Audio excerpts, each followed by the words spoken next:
In this project, we'll create a decentralized stablecoin that's backed by SOL as collateral. You can think of this mechanism as allowing depositors to take a loan from themselves against an asset that they own. This program resembles a simplified version of MakerDAO's DAI stablecoin and is adapted from the Foundry DeFi stablecoin project. Now, what is a stablecoin? A stablecoin is a type of cryptocurrency designed to maintain a stable value, often pegged to a real-world asset, like the US dollar. Our stablecoin will be backed by SOL as collateral. The key components here include minting and burning.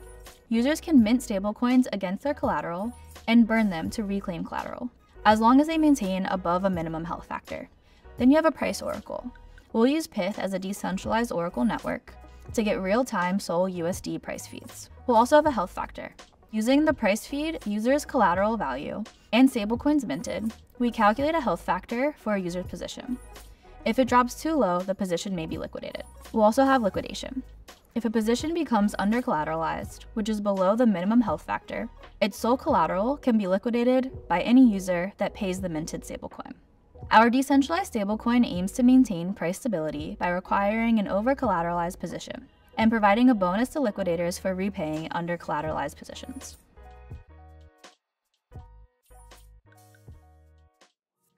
So let's get started building out our algorithmic stablecoin. For this project, we're going to allow for anyone to be able to create a custom front end. So instead of using the Create Solana dApp scaffold, we're going to be using Anchor init for our backend and then creating a custom front end that's going to be able to connect to the Anchor program. So let's get started with the Anchor program. We're going to make a new directory for the stablecoin, and then we'll just navigate into that directory. And now we can use Anchor init. We'll name this stablecoin. And this is going to initialize an Anchor workspace for you to be able to create your Anchor program. So we'll let this build, and then we're going to open the project. Okay. So here you can see within our directory, we have the stablecoin. We're going to rename this just for convenience, that this is our program side of things, or our smart contract. And then we'll be able to have another folder for the front end.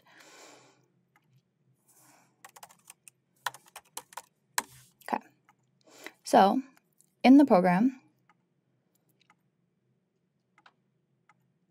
you have your librs. So this is just a basic Anchor program that initializes, and we're going to customize this for our Anchor stablecoin.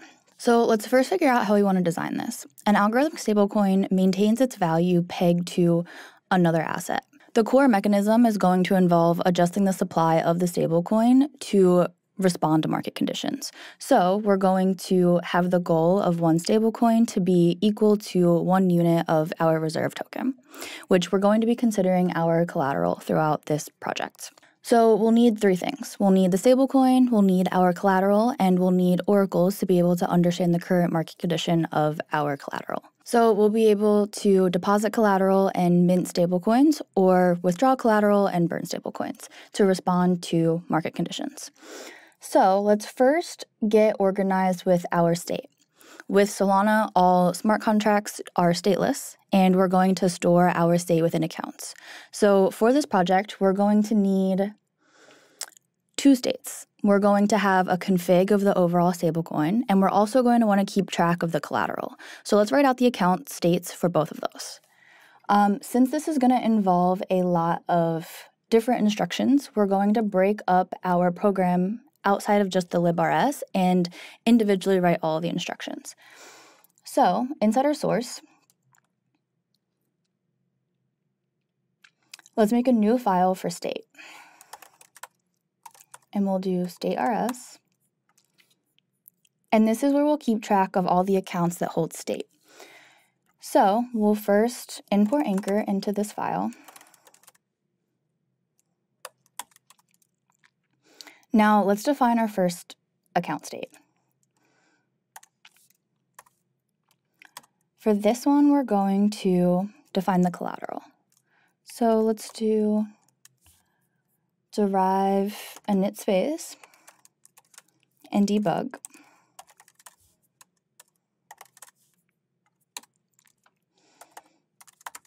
And then we'll define the struct. So this will be our collateral struct.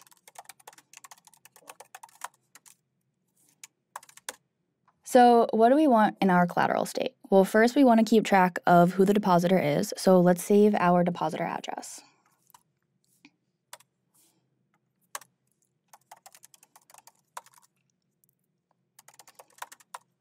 And that will be a public key type. And now we need an account that's going to hold the SOL, which is our reserve token. So we'll do a SOL account. And that will also be a public key type. So this will be a PDA of the collateral account that allows you to deposit SOL. Now, we also need a token account for the stablecoin. So let's make this an associated token account. We'll just do token account. Will also be a pub key type.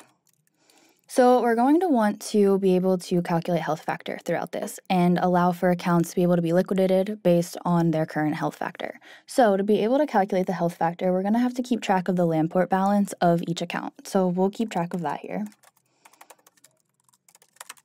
We'll do Lamport balance. And that's a U64 type. And we'll also want to keep track of the amount of tokens minted. So amount minted is a U64 as well. And then, as always, we need to save the bump. So we'll save the bump for our collateral account and the bump for the SOL account, which is a U8 type.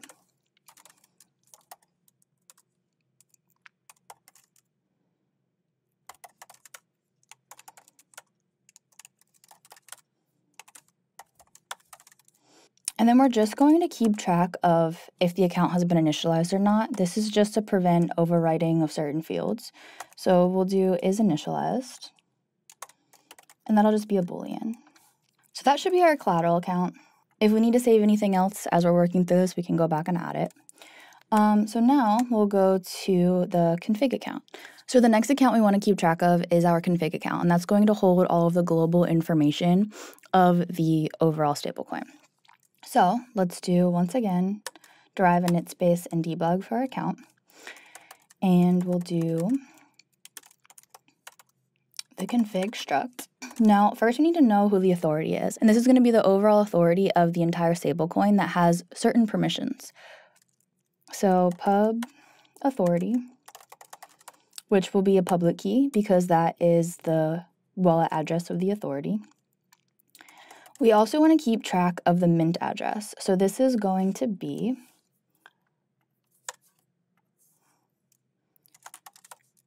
the mint account of the stablecoin, which is also a public key.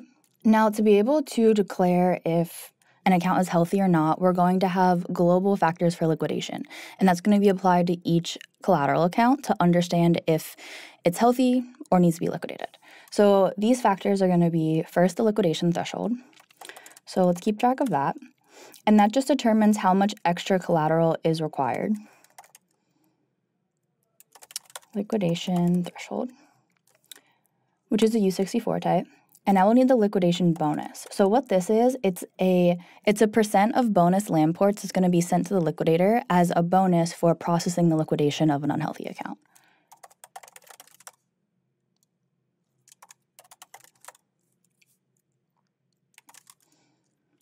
And that's a U64 as well.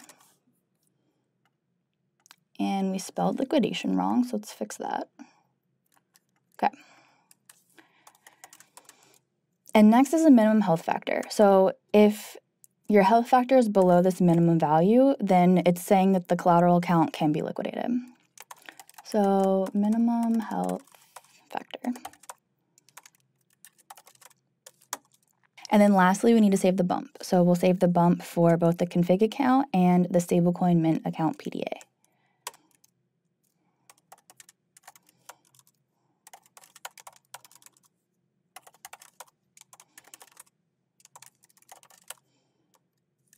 So next, we're going to start writing our instructions for the overall program. And first, we want to be able to get these two accounts initialized. So let's initialize our config.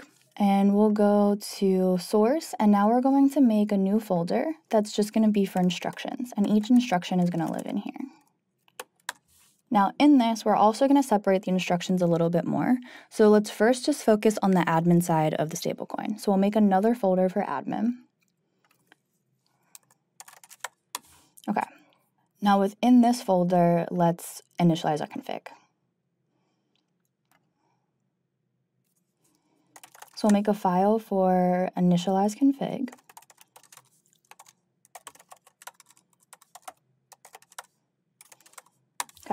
So we'll start with use anchor. Okay. And now we're going to write the instruction for processing initializing our config. So we'll do pub fm process initialize config.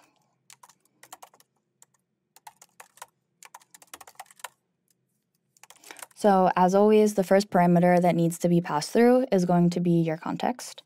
So let's define that.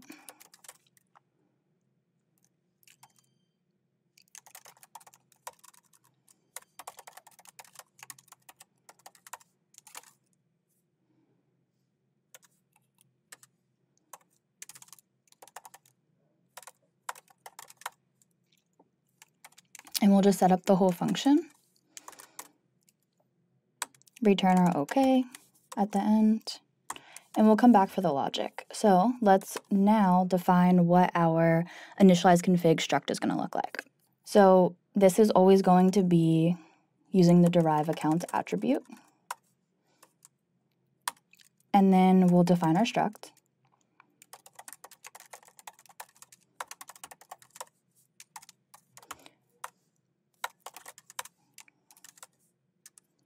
Okay, so this is going to state every account that is needed to be able to run the process initialize config instruction. So first we need the signer because that's who is going to be signing the instruction. And we'll just define that with the account. And it should be mutable because we're going to be initializing, so they're going to be paying rent. And the signer here is going to be the authority. So we'll just name the signer the authority. Now let's initialize our config account. So we can use the account attribute, use the init constraint. Now whenever you're initializing, you need a payer who's going to be paying rent, and that will be the authority, which is the signer of the instruction. Now, we always have to calculate space when we're initializing a new account because it's going to be taking up space on chain. So we can calculate space with a init space since we used a init space when defining our account here. So space, we'll start with our 8 discriminator and then just add in from the config struct a init space.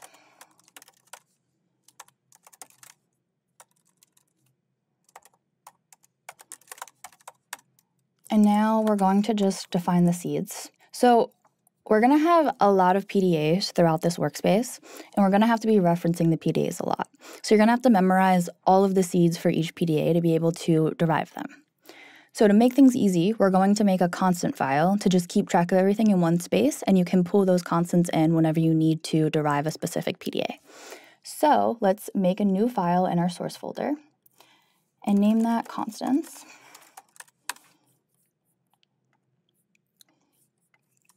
We'll use anchor once again. And now let's just do pub const. And we'll do seed for the config account. Okay, and this is going to be U8. Okay. And we'll just set the seed for the config, just config, to make things easy. So b config account. Actually, we'll just make it config. Okay, now, since it's in another file, we have to be able to import it correctly. So we're going to use crate and do seed config account. And we're also going to need to pull in the config from our state file. And now we can just simply set our seeds to seed config account. Okay, and lastly, since we defined our seeds, we need a bump. And now we just need to name this account. So we'll do pub config account. And that will be an account with a lifetime specifier and the config struct. Okay, so now we have this config account, and we also need to think about what else needs to be initialized when you're creating the full algorithmic stablecoin project. And what we need is a mint account for the stablecoin. So we can actually mint an account through this initialize config. And we can do that by using the mint constraint within the account macro for Anchor. So we're just going to define the account here. And since we're initializing, we need to use the init constraint. We're initializing, so we once again need the payer. That will be the authority, which is the signer of this instruction. And then we'll also define seeds for this account. So we'll go back to our constants and make a seed for our mint account.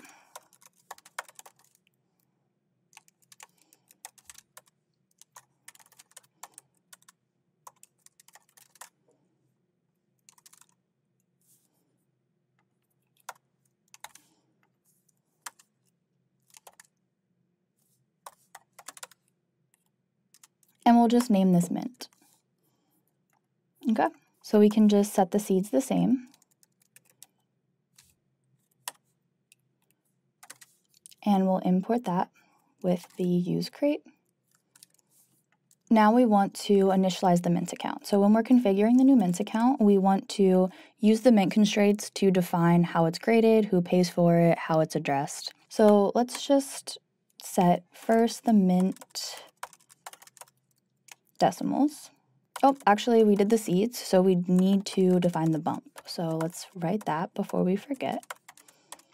Okay, so we initialize, we define the payer, we define the seeds and the bump. Now we can create the mint. So we'll do mint, define the decimals. And let's also make a constant for this because we'll be needing to use the mint decimals throughout the workspace.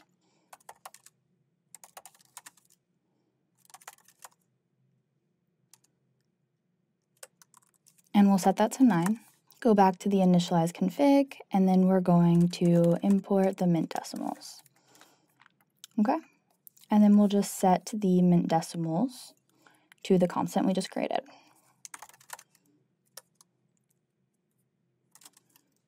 Okay, now we need the authority, and we're just going to set that to itself here. So it'll be, the authority is going to be whatever we name this mint account. So we're going to name it just mint account for simplicity.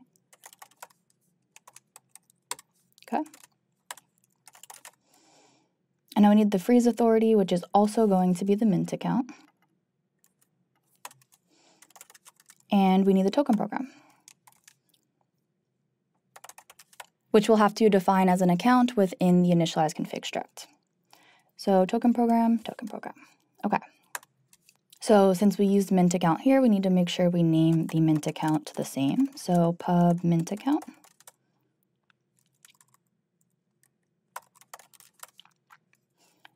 And this is going to be an interface account.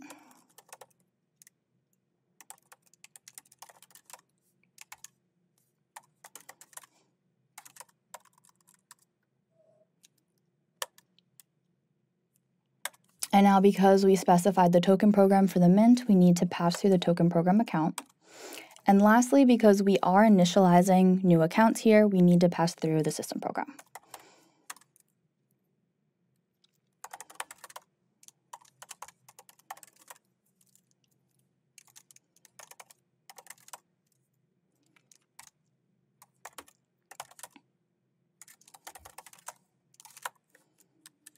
Now, we're using a few things from additional crates that we have yet to add to our cargo toml. So let's update our crates before we go any farther in writing the code.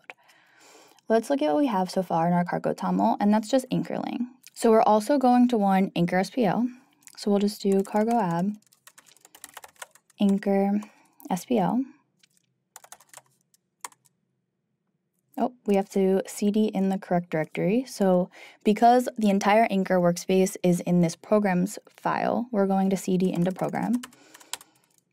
And now we can run cargo add.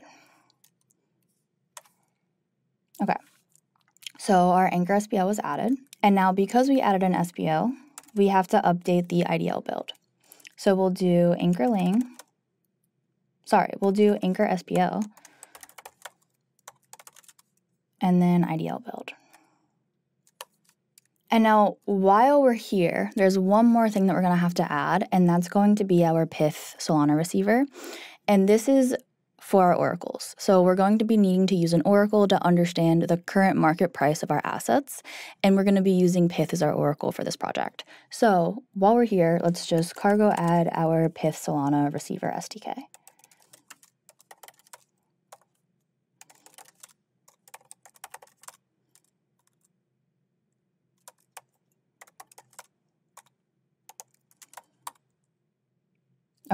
Okay, so it looks like we have an error in our state. Let's just fix that before we move on.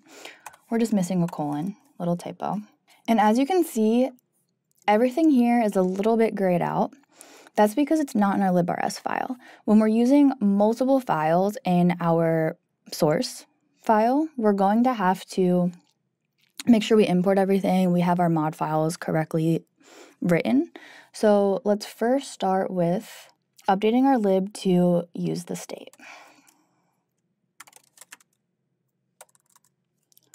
We'll do use state.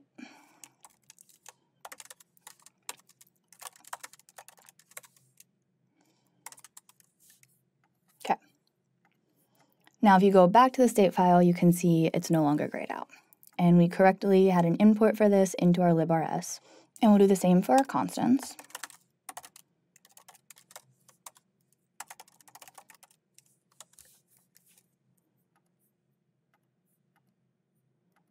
Okay, and then let's set up our mod files in our instructions folder just to have everything set up for the future. So we'll do a file in instructions for modrs.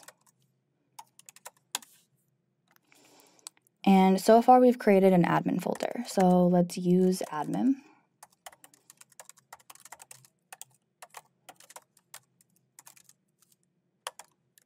Okay.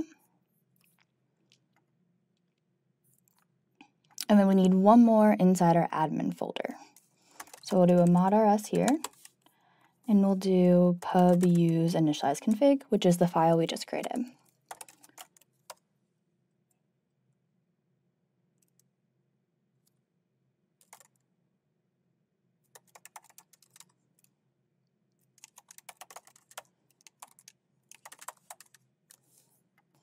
Okay, and then one more update, we have our instructions file, so we're going to make sure that that's being used in our librs as well. So we'll do use instructions and mod instructions. Okay.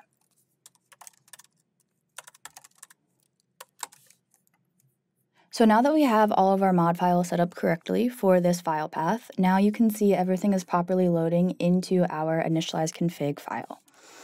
Okay. Now, one last thing we have to do is make sure we have all the correct imports for our SPL tokens. So you can see here, the mint is missing an import, so we're just going to import that. So we'll use anchor SPL.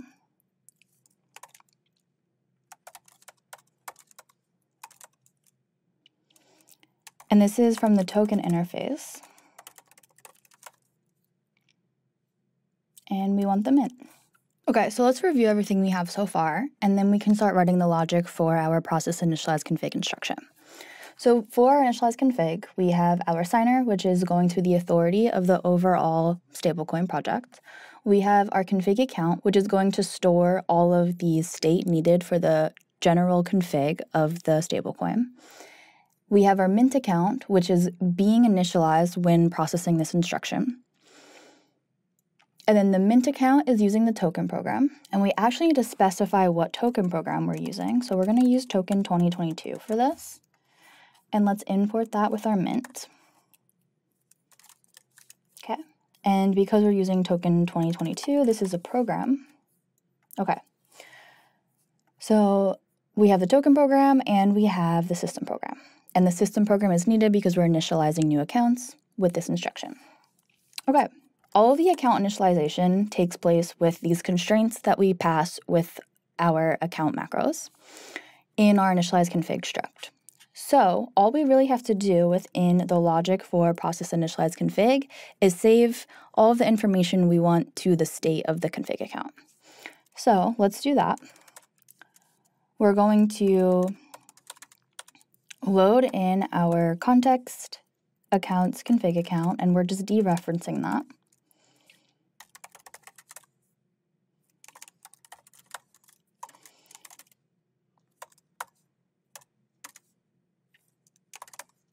So the first field of our config struct is the authority. Let's fill that in. The authority is going to just be, we can load in the signer from the context accounts. So we'll do ctx.accounts.authority.key, and that'll bring in the public key of the authority. Now we want the mint account. And since that's an account passed through our initialize config struct, we can just pull that in as well. So ctx.accounts.mintAccount key. Now we need the liquidation threshold, bonus, and minimum health factor. And these are all values that will be constant throughout the entire algorithmic stablecoin. We could do two things. We could have this as an argument that's being passed through that's a user input value.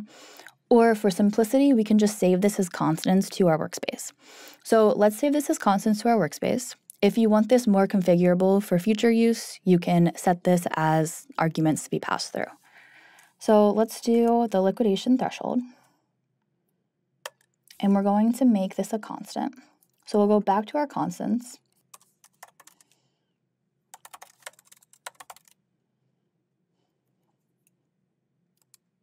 And we're going to set the liquidation threshold to 50. So what this means is that it's 200% over collateralized.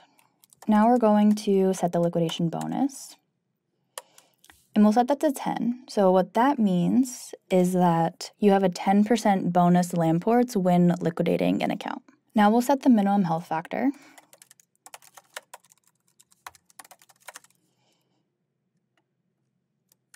And we'll set that to 1. So anytime your health factor falls below 1, an account can be liquidated. Now we're going to import all of these.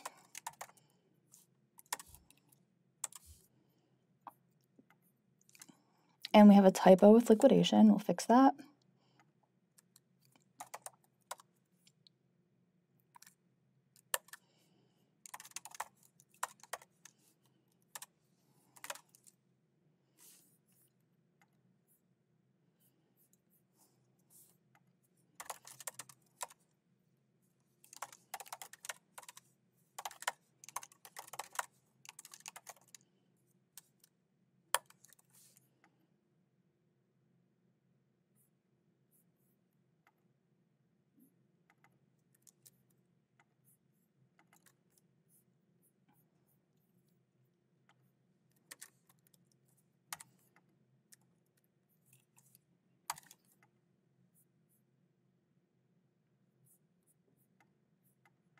Okay. Now what we have left is the bump for the collateral account and the bump for the mint account. So we'll do bump, and we can just grab that from context.bump dot, and then the account that we want. So we'll do config account.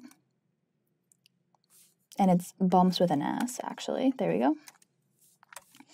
And then the bump for the mint account. Okay, so that's everything we need to initialize the config. Now all we need to do is take this instruction and pull it into our librs. So we'll go to the librs, and we're going to delete the initialize instruction that came with our anchor init. And we're going to write our new instruction, which is just initialize config.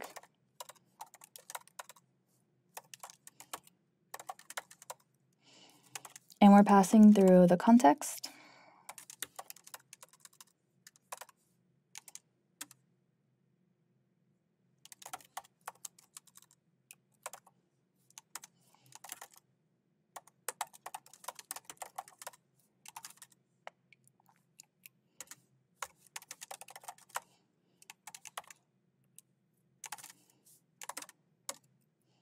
Okay, and all we can do is just pull in the function that we wrote from the other file. So process initialize config, and we're passing through the context. And we don't need the derive accounts that came with our preset. We can just delete that.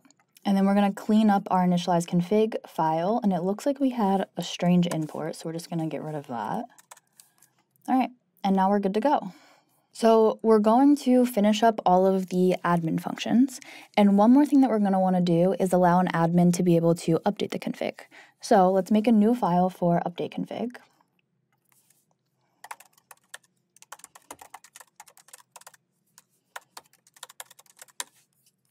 So this is going to be a lot smaller because we're not initializing anything. We're just updating an account that already exists. So we're going to use Anchor to start the file. Now we want to go and update our mod file. So we'll do pub use update config, mod update config. Okay. Now we can start with our derive accounts. So what accounts do we need to be able to update the config of the config account? All we need is the config account. So it'll be a really short struct. We'll just do struct update config with your lifetime specifier.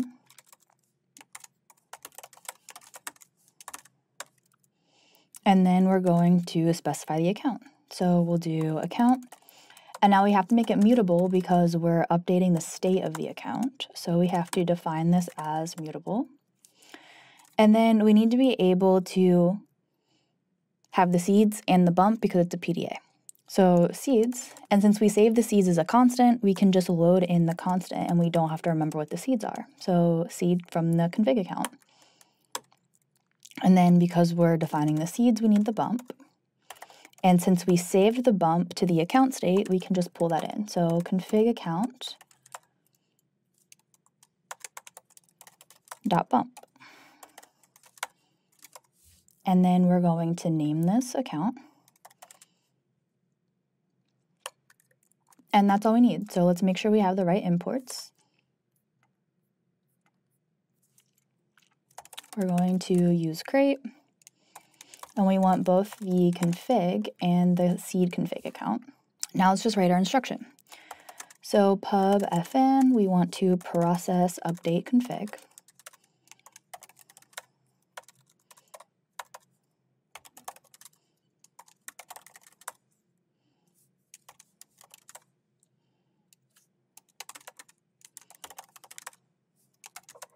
And the context, we're going to pass through the data structure that we just wrote. So we'll do update config.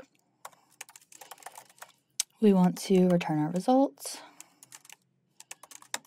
Okay, so now what are we really updating? For our case, the only thing that we're going to need to update in the config account state is the minimum health factor to be able to test liquidation. You can allow for this to be more configurable by updating more parts of the state, but we're just going to update the minimum health factor for our use case. So since we want to update it, we need to pass through as an argument the new minimum health factor that we want to update to.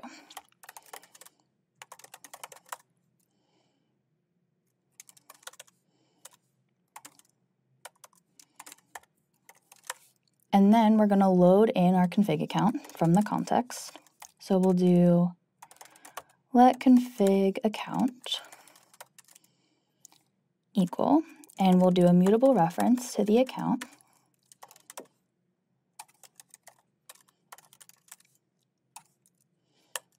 And that's our config account. And now all we're doing is updating the minimum health factor to the new minimum health factor that's being passed through. And then we can just return our OK, and we're good to go. Okay. Now we're just going to take this function and pass it through our librs. So we'll update our librs to have another instruction. So we'll do pub fn update config, pass through the context, and this will be the update config context. We're going to pass through the minimum health factor, and then we're just going to pull in the process update config function that we just wrote in our other file, and then pass through the two arguments that we need. And that's everything we need for the admin section. So we can just review our files. They all look good to go. We updated our mod file and our update config. So now, because we want to adjust the supply of the stablecoin to respond to changes in market conditions, we're doing two main actions: deposit and mint, and burn and withdraw. So let's focus on the deposit section first.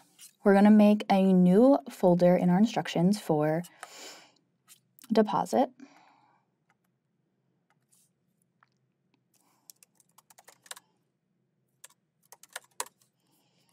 Now we need the mod file for our deposit folder. Okay. And now we're going to make a file for the instruction that we want to write, which is deposit collateral and mint tokens. So we'll do new file and name that.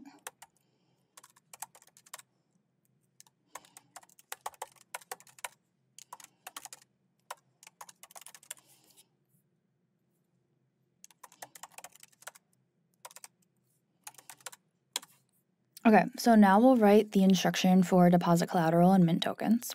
And let's start with the struct for our context. So we're going to use anchor. And then we're going to derive accounts to define our struct.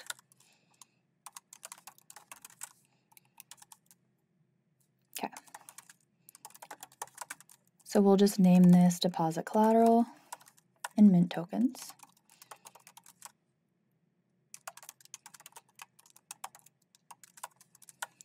Add our lifetime specifier. Now let's go back, make sure we have our mod file updated. We want to use the file we just created, and then mod for the file we just created. And then we're going to update, since we created a new folder for deposit, we're going to go back one for the instructions, and we're going to update the mod there. So we'll do pub use deposit and mod deposit. Okay. So now let's define all of the accounts that we need for our deposit collateral and mint tokens instruction. So first we're going to start with the signer of the instruction, and that is going to be the depositor in this case. So we'll name that.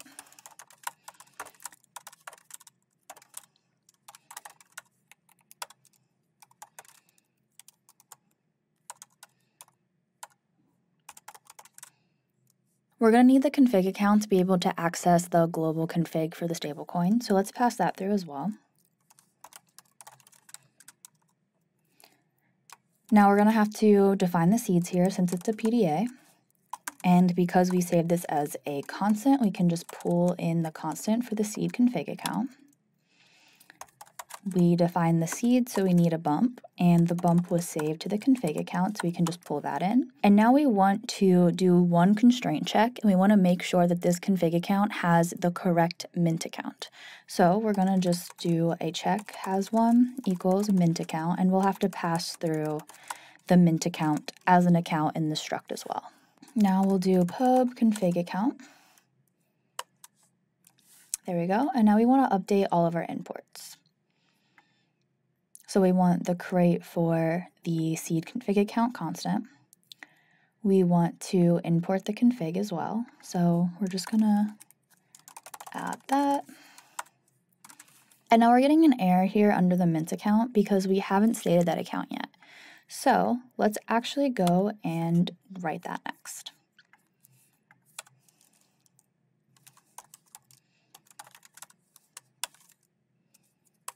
Okay.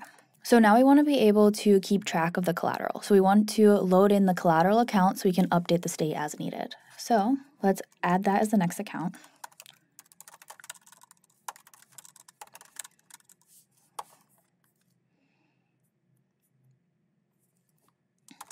Now here, the collateral account will be specific for the user. So we're actually going to want to use init if needed because we're not sure if the user has a collateral account or not. So we're going to have to update our crate. So let's do cargo add. We already have anchorling, but we need to make sure we have this feature for init if needed. So we'll do anchorling features, init if needed. And what this does is it just checks if the account is already initialized. If it is, it's going to ignore that constraint and continue with the rest of the logic. If it's not, then it's going to initialize the account. So we'll do init if needed.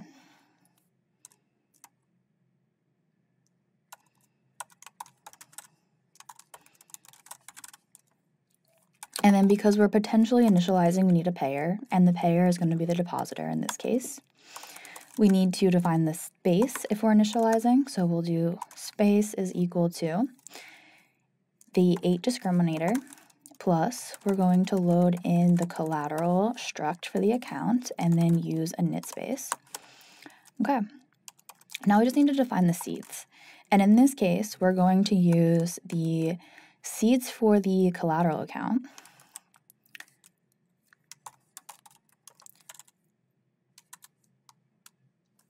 But we also want to specify that this is for a specific user. So we're going to add in the depositor key. Okay.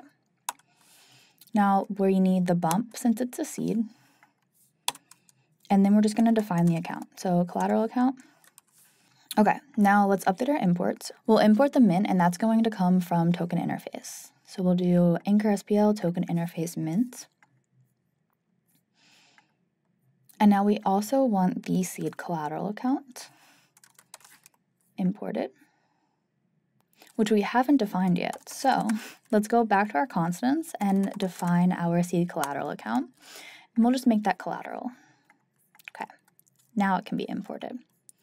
Now we need to also import collateral from our state file. And now we have an error under collateral account, and that's because we're potentially initializing a new account on chain. So we need to pass through the system program to do that. So we'll just add in the system program there and let that error go away. Okay.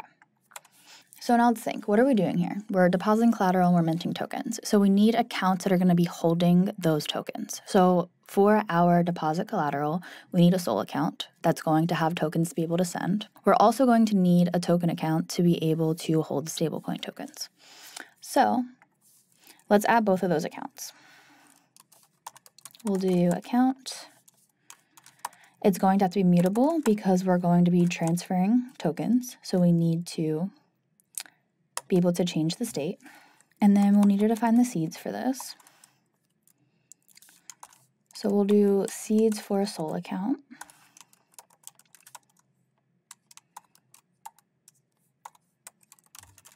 And let's go back to our constants and define what that is.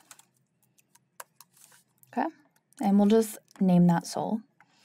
And then we'll update our import here. There we go. And then because this is user specific, we're also going to want to add the depositor's key into the PDA. So we'll do depositor key as a ref, and because we have seeds, we need the bump. Okay. Now we can just define this for the SOL account.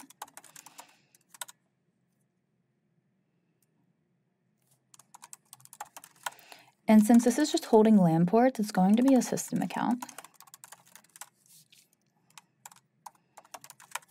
There we go. And now we need the associated token account for the mint of the stablecoin. So we'll add that. And here we're going to use a init if needed as well, because we're not sure if this depositor actually has an associated token account for the SPL token mint that we need. So we'll add in accounts and we'll do a init if needed. And the reason we didn't need to do a init if needed for the SOL account is because the depositor is depositing SOL, so you know that they have the SOL account.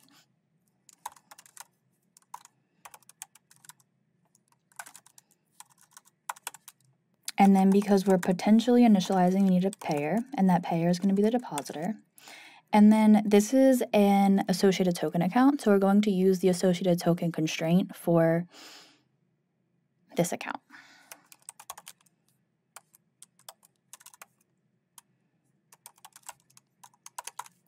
So for the associated token, we need to specify the mint. And the mint is just going to be, we can pull from the mint account that we already defined earlier.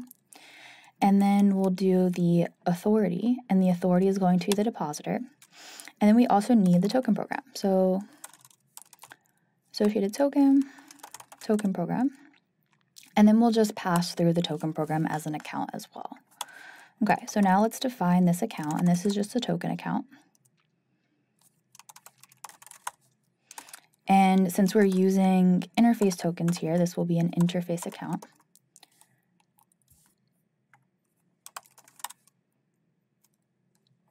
token account. Now, because we have the token program here for the associated token, let's pass through the token program as an account.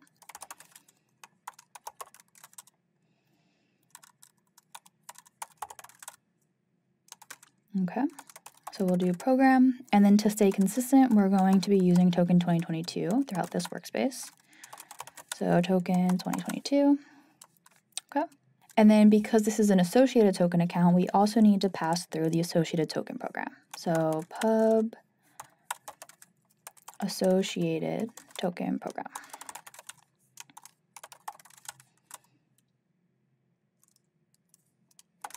This is a program.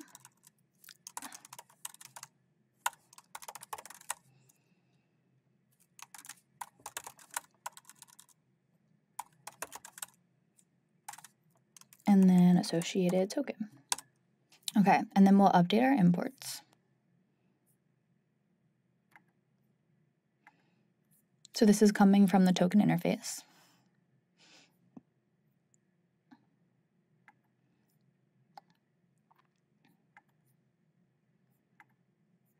And then token 2022 is coming from the token interface as well.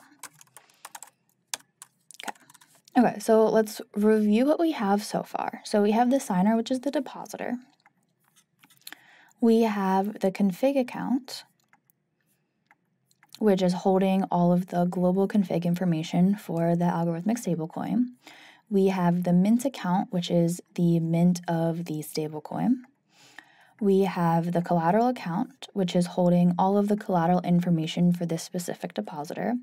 We have the SOL account, which is the SOL from this depositor, and then the associated token account for the stablecoin. We have the token program, associated token program, and system program. Okay, so there's one more thing that we're going to need here, and that is our oracle, because when we're depositing collateral and we're minting tokens, we want to be able to calculate the new health factor, and that's dependent on the current market value of these tokens. We can figure that out by using the oracle. So we're going to do price update, and this is an account. We'll use the lifetime specifier, and this we're going to use price update v2 from Pith.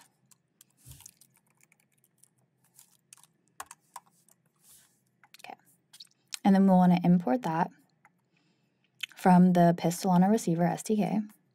Okay, so you can see, oh, I went back too far. Hold on. Let me just re-import this. There you go. Okay, so you can see we have an error here under the derive accounts. And it's saying that there is an owner field not satisfied.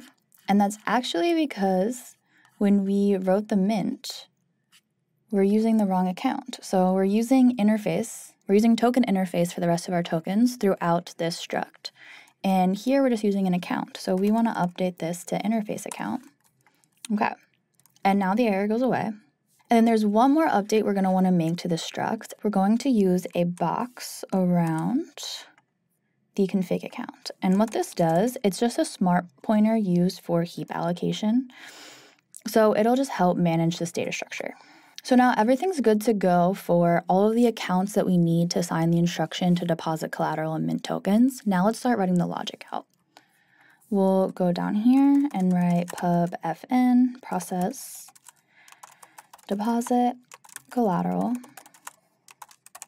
and mint tokens. Okay, so we'll first pass through the context, which is the struct that we just defined above. And now we're going to need two additional arguments. So it's going to be the amount of collateral that you want to deposit and the amount of tokens that you want to mint. So those are going to be two U64 types.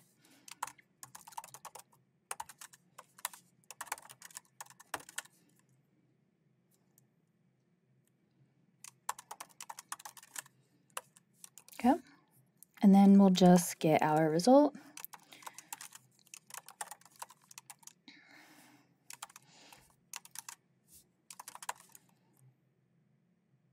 And then we'll return our OK at the end and then go back and write our logic.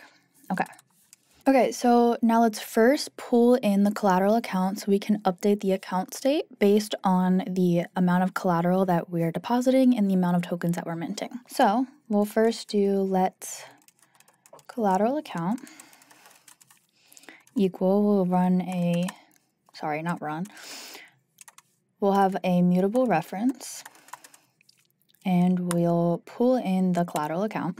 Now we're going to update the land port balance and the amount of tokens that are minted. So we'll do collateral account dot land port balance is equal to, and we're going to gather the amount of land ports in the SOL account. So you can do that by loading in the account from the context. So we'll do ctx.accounts.sol account. And then you can just grab the land ports. And then we're also going to add in the amount of collateral to that because that's how many land ports we're depositing. Okay, and now we want to update the amount minted. So we're going to add the amount to mint to the amount minted in the collateral account. So we know for the collateral account, we use the init if needed. So this account could be initialized or not. If it hasn't been initialized yet and we're initializing it when running this instruction, we want to update all of the information in the state to initialize the account. So we're going to first check to see if the account was initialized. So we'll do if the collateral account was not initialized. So if the Boolean is still false, we're going to update to true. And then we're going to set all of the fields in the state. So we'll set the depositor, and that is going to be the key from the depositor account. Okay. And then we want to set what the SOL account is.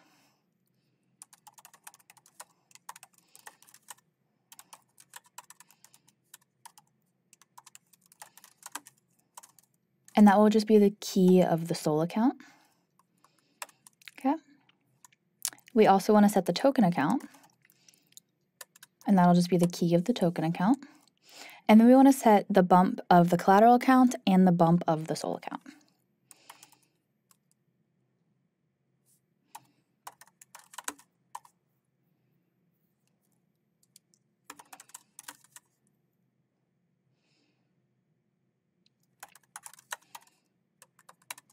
So now we have the state initialized if the collateral account hasn't been initialized yet. Now there's three things that we're going to have to do when we're running this instruction. We want to first check the health factor, then we want to be able to deposit SOL, and then we also want to be able to mint tokens. So let's actually take this logic out. We're going to extract it into another file and then pull those functions in. So we're going to go back to the deposit file, and we'll make a utils file. Okay, so here we'll use Anchor. We want to update our mod file.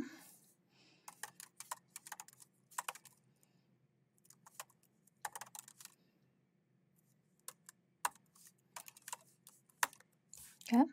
Now let's first think about the utils that are related only to deposit, because when we're checking the health factor, we're going to have to do that with withdrawal as well. So we're actually going to extract that one level farther. So let's first focus on deposit. And to deposit, we need to be able to mint tokens and deposit SOL. So let's first write the function to mint tokens.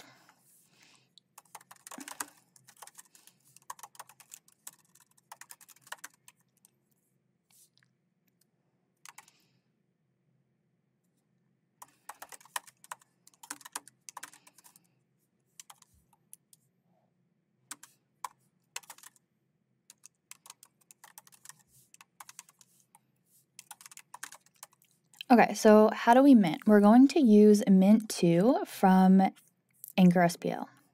So we can import that.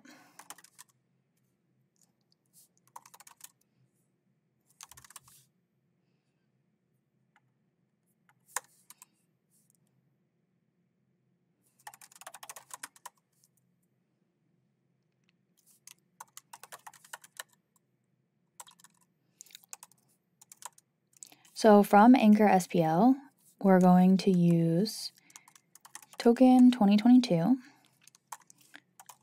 and the mint2 function. So you can see this function takes 2 arguments. The arguments are the CPI context. So we're going to first write out what our CPI context is.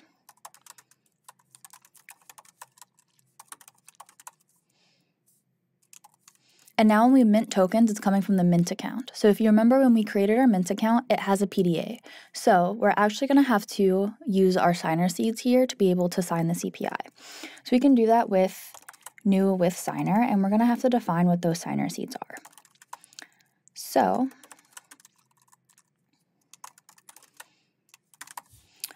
let's go back up here and define what our signer is. So let signer seeds. And now we're going to explicitly define the type because it's a little complicated of what the type is for signer seeds. So it is 3 references. So we have 1, 2, 3, and then a U8. Okay, so we can write that with just reference, reference, and we're going to import the seed for the mint account.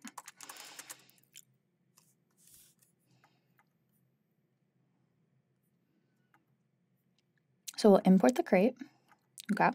And then for the signer seeds, we also need the bump. So let's state the bump.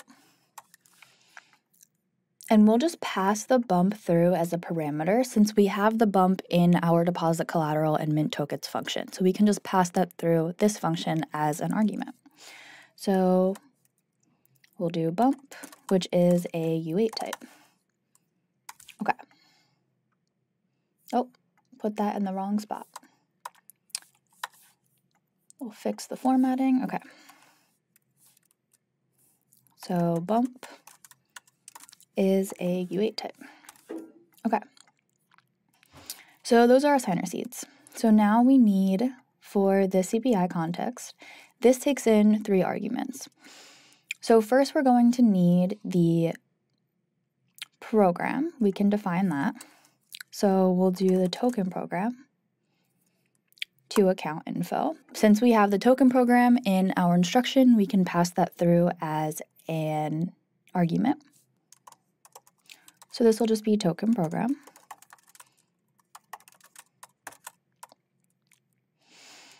And it will be of type program, and we're using token 2022 here.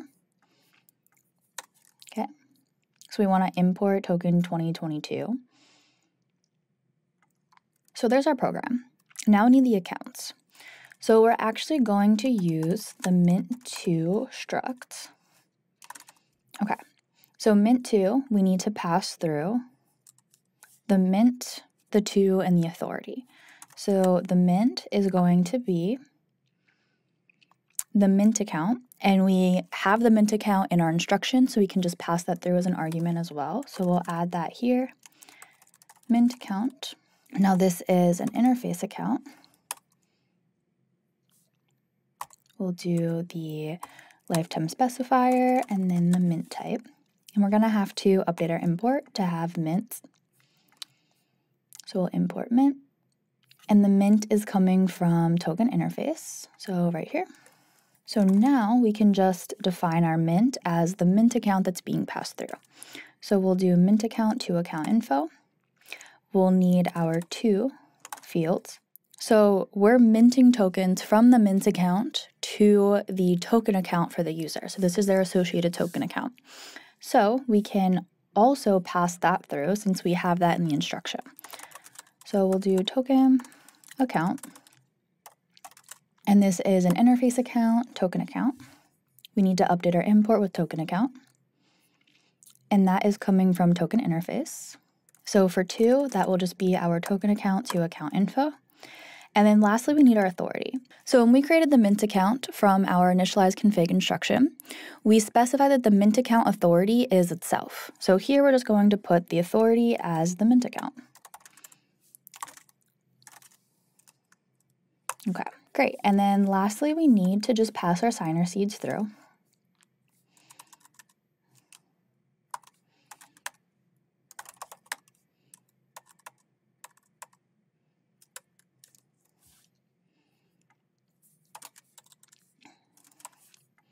Okay, and we'll update the import to include mint2. And mint2 is coming from token 2022. Okay, and now let's see. We're missing one more parameter from the mint2 that we imported, and that is the amount. So we're just going to add in the amount of tokens that we want to mint, and since we're gathering that from the instruction as well, we can just pass that through as an argument. So amount is going to be a U64 type, and then we'll put amount here for how many tokens we want to mint. Okay, so there's our function to be able to mint tokens. Now, the last thing we need for the deposit section is being able to deposit SOL. So let's write a function to deposit SOL. We'll do pub fm deposit SOL.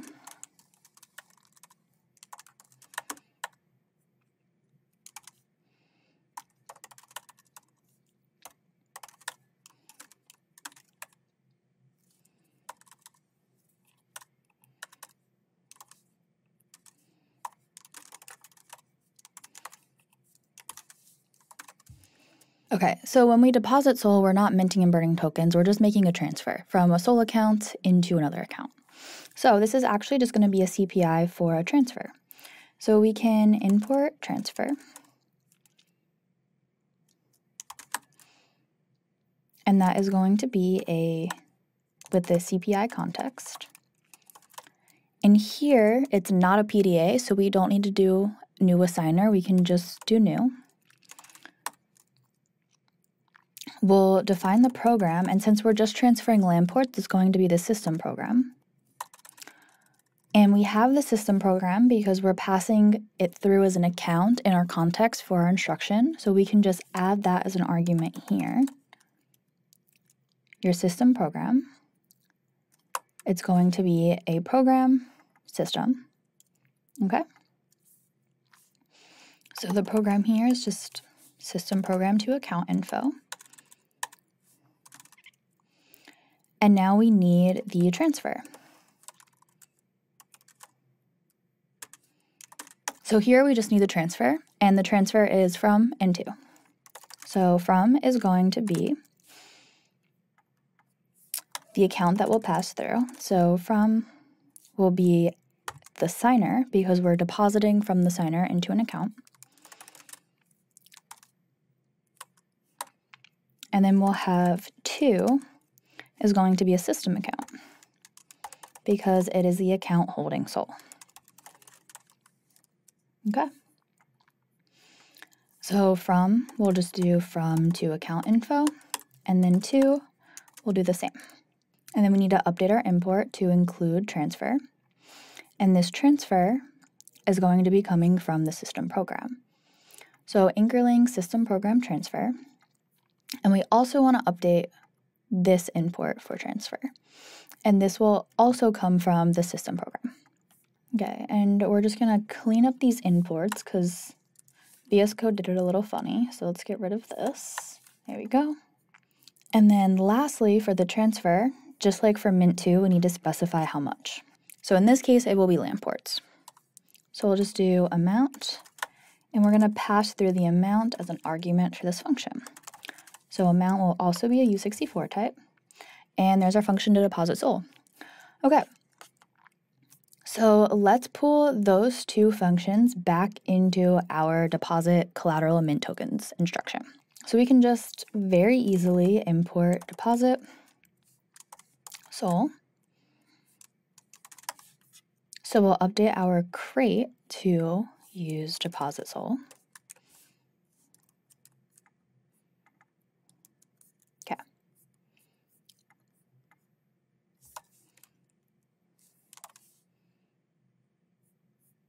And then we'll just update the parameters that are needed. So it's from, to, system program, and amount. So the SOL is going to be coming from the depositor. So we'll load in the context.accounts.depositor. It's going to be going to the SOL account. So we'll load that account in as well. So context.accounts.SOL account. And then the system program is the account that we passed through already in our context. So we can just load that in. So context collateral.accounts.system_program. And then lastly is the amount. And the amount is the amount of collateral that's being passed through this instruction. Okay, so that's everything we need for deposit SOL. And since this is a function, we're going to unwrap it. So now that we deposited, we're going to be able to mint. So we'll import our mint tokens function. And we're going to update our imports here to use the crate for mint tokens. Okay, so this function takes in, let's hover over and see. It takes the mint account, the token program, the amount, and the bump. Okay, so let's pass that all through. So we'll load in the mint account, the token program, and now the amount is the amount to mint that was passed through as an argument for this instruction. And then lastly is the bump, but this bump is the bump for the mint account. So we're going to update what Copilot suggested, and we want to load in the context.accounts, and we saved the mint account bump into our config account. So we can just pull in the config account and grab the bump for the mint account. Okay, there we go. And we unwrap that function.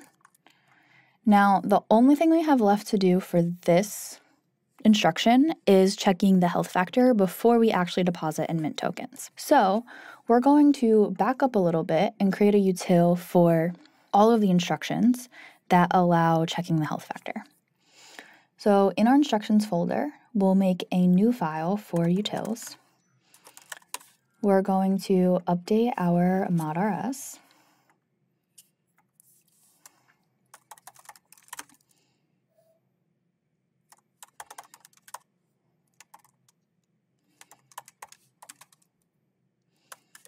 Now we'll go back to the util file, and we're going to use anchor. Okay, so let's first calculate the health factor. So we'll do pub fn calculate health factor.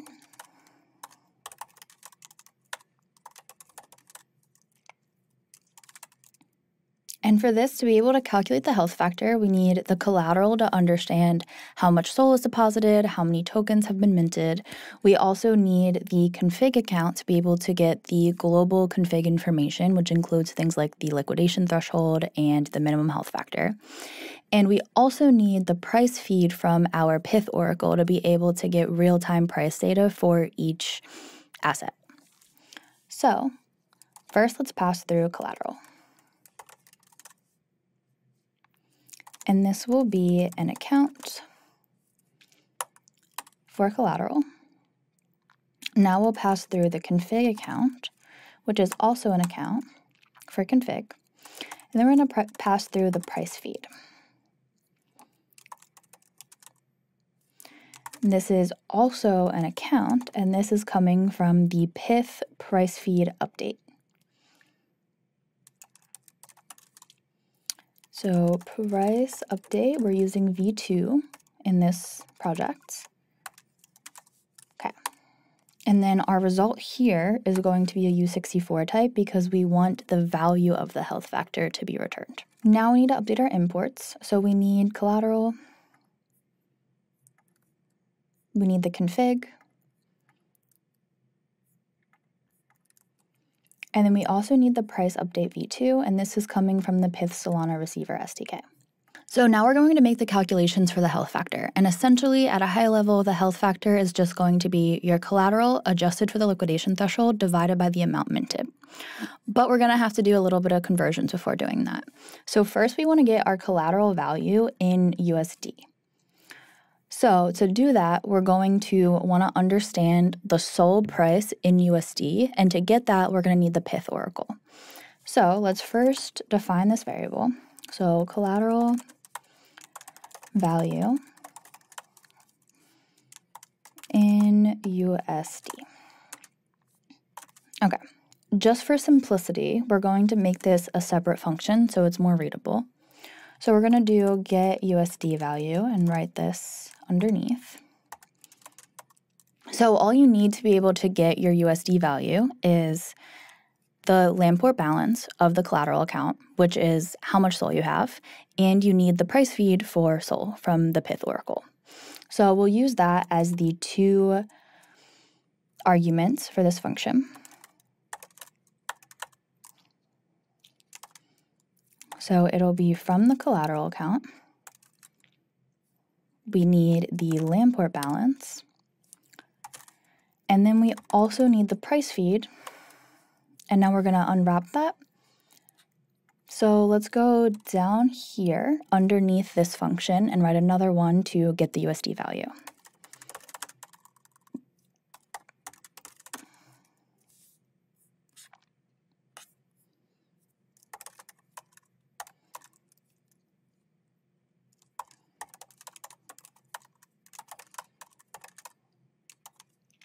So as we just explained, we're passing through the amount in Lamports,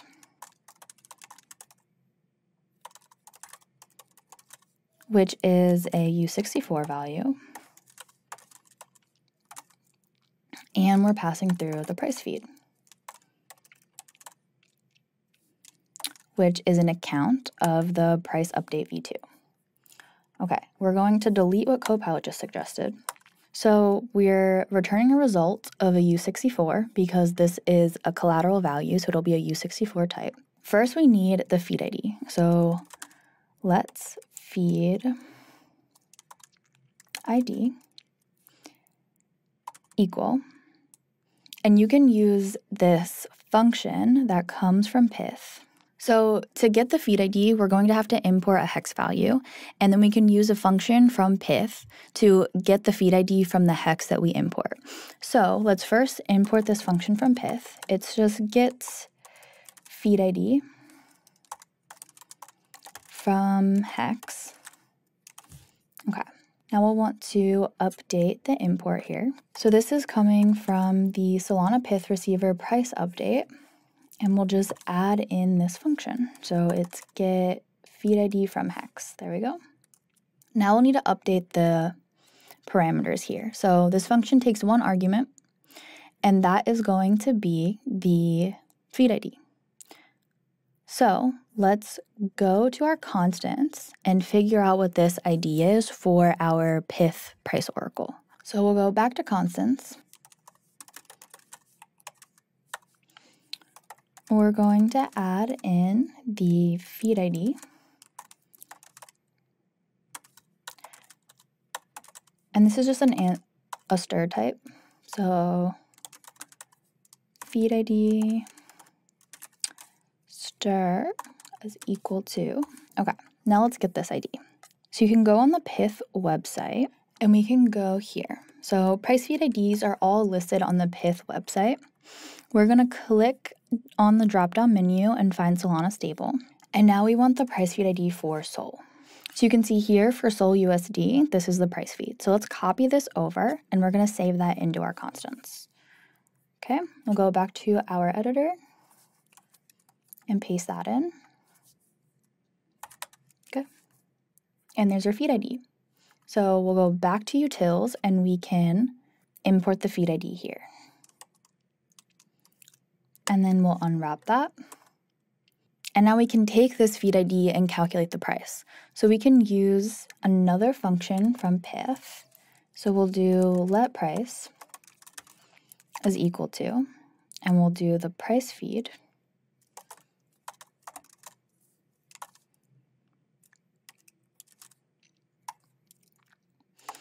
And we'll do get price.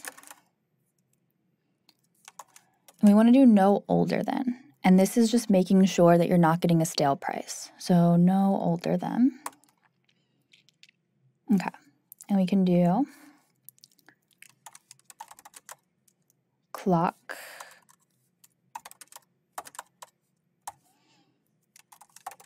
get to get the current time.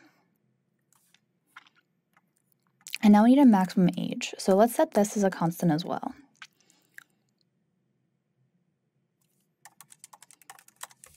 We'll go back to our constants. Pub const maximum age. This will be a U64 type. And we'll just set this to 100. So what this is saying is it's allowing the price feed to go up to 100 seconds old. After that, it becomes stale. So we'll do 100. And then we want to update our import. So we're going to use the crate for the maximum age. Okay. And then lastly, we need the feed ID. So we just got the feed ID, and now we'll just want to reference it. Okay.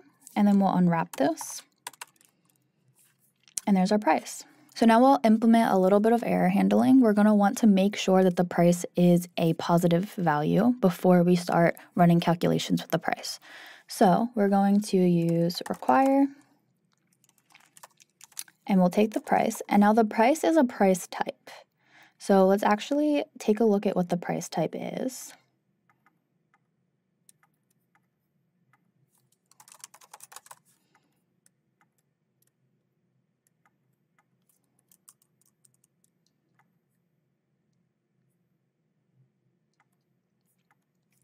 So the price is a struct, and it has the price, the conf, the exponent, and the publish time. So we just want the actual price. So we're going to do price.price to get the price value.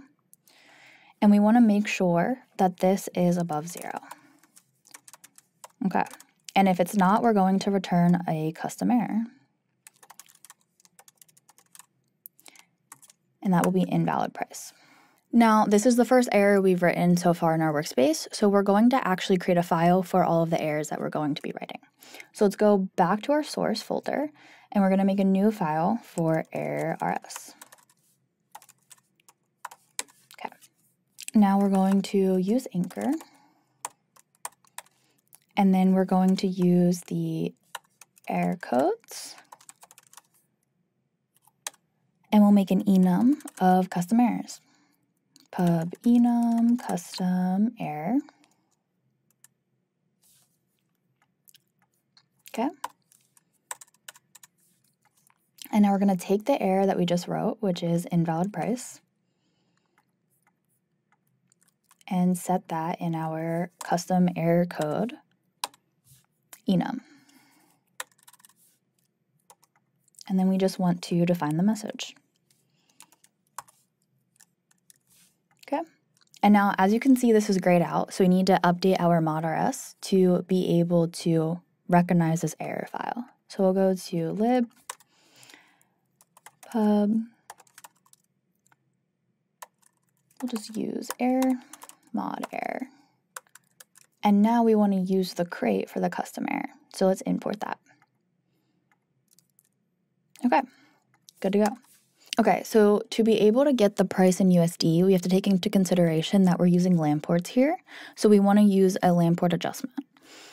So let's do let price in USD. We're going to take the price from the price struct. We're going to cast as a U128 for precision.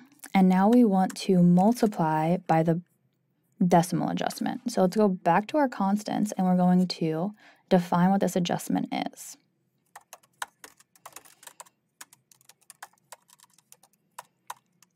So we'll do price feed decimal adjustment.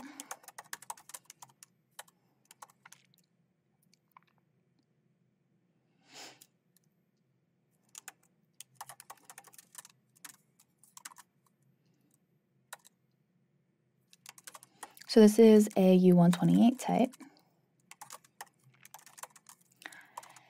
And this adjustment is just going to be 10 because the price feed returns 10 to the 8th, and we want to multiply by 10 to reach Lamport's, which is 10 to the 9th. Okay, so we'll go back to our utils, and we're just going to multiply by this constant. And then we have our import was updated.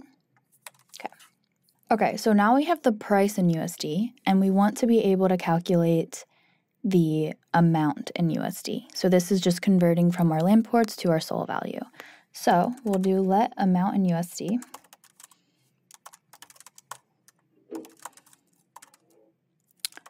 We'll dereference amount in Lamports. Cast as a 128 for precision. We're going to multiply by the price in USD. And then we want to divide by how many Lamports per sol. So this is another constant.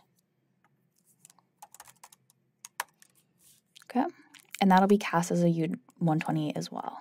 And then we updated our import for Lamports per sol. So now that's our USD value. So now we can just return that. And we're going to cast as a U64. Okay. Okay, so now that we have this function, we can go back to calculating the health factor. So we now have the collateral value in USD, and we're using the get USD value that we just calculated.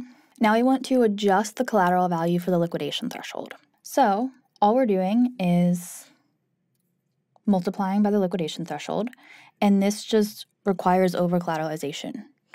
So let's collateral adjusted for liquidation threshold equal, and we'll just take collateral value in USD multiplied by the liquidation threshold that is saved to the config state. So, and I can see I have a typo here, so let's fix config. Okay. And then you want to divide by 100 because it is a percentage. So now to get the health factor, it's the collateral adjusted for the liquidation threshold divided by the amount minted. But we want to make sure that we're taking into consideration divide by 0 errors. So there is potential that someone has an account with 0 amount minted. So let's check that first. So we'll do if collateral dot amount minted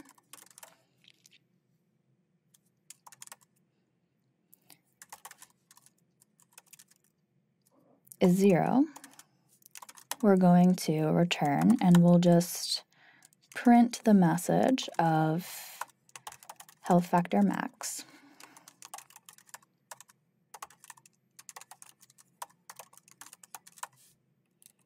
Okay, and we'll return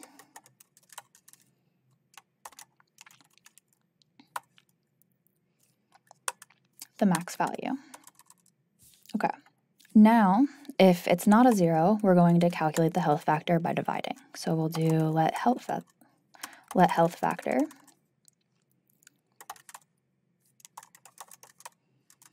equal, and it will be the collateral adjusted for the liquidation threshold divided by the amount minted. And then we can just return the health factor. Okay, so now we calculated the health factor. So now we have the health factor, but what do we do with it? So we're going to make a function to check the health factor to see if an account is healthy or not. So one last function here in our utils, we're going to do pub fn check health factor. And this is going to take in the same thing as calculating the health factor. We need the collateral. Let's actually just copy it to make it easier. Okay. We'll return the result. We're going to delete what Copilot suggested. Oops, there you go. Okay, so all we're doing is loading in the health factor. So the health factor is calculated with the function we just wrote. Okay, and now we want to require that the health factor is above the minimum health factor. So require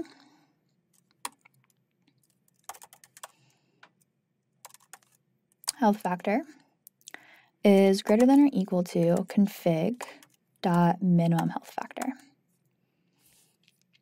Okay, and we're able to just load this in from the config state because we saved this earlier when we were initializing the config account. And if it's not, then we're going to return a custom error that you are below the minimum health factor. Okay, and then we're just going to return an OK.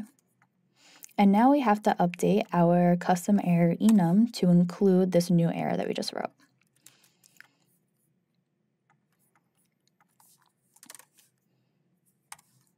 And we'll add a message.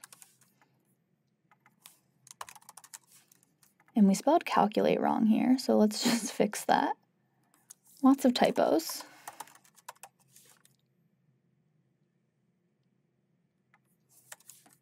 All right, so these are all the utils we need to be able to calculate the health factor. Now we can just take this and import to our deposit function.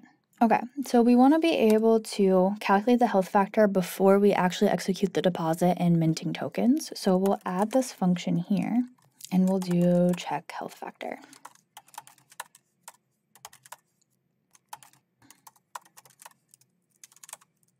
And then we'll make sure that we import. So we'll use crate, check health factor. Okay, and now we're going to check the parameters here. So it takes in the collateral, the config, and the price feed. So we'll update those arguments. Okay, so the config account.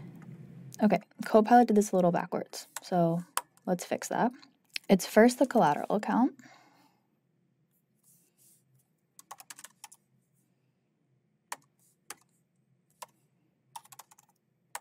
Okay. Then it's the config account.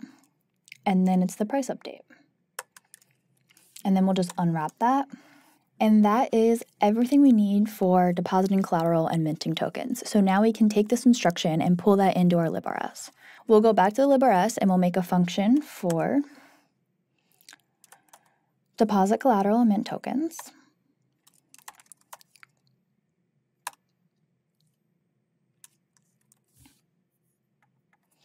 And this takes in the context, it takes in the amount of collateral, the amount to mint, and it's using the function that we just wrote here. Okay, just a recap of what we've done. We've initialized the config, created our config account, our collateral accounts.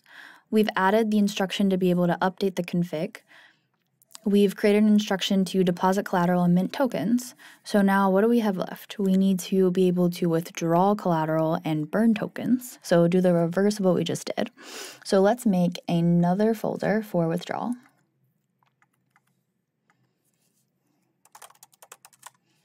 Since we're making a new folder, we're going to need another mod.rs. Now we're going to need a file for withdrawal. So we'll do we're redeeming collateral, and we're burning tokens.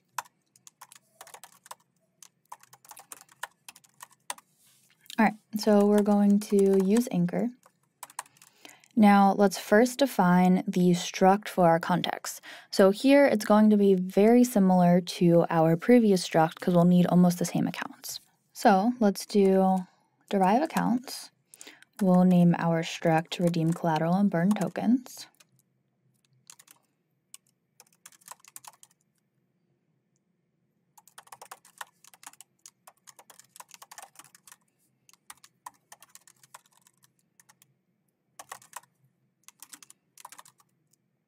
Okay, so the first account we're going to pass through is the signer. And this will be the depositor because they're redeeming collateral that they've deposited already. We'll make this mutable.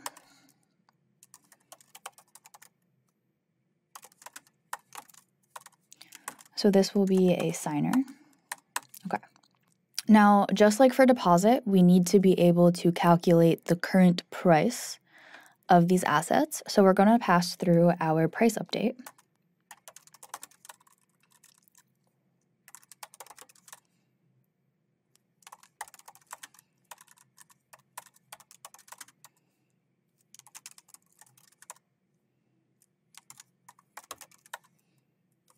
And that will be the price update v2 from Pith. So let's update our imports to make sure it has that. So we want to use the Pith Solana receiver.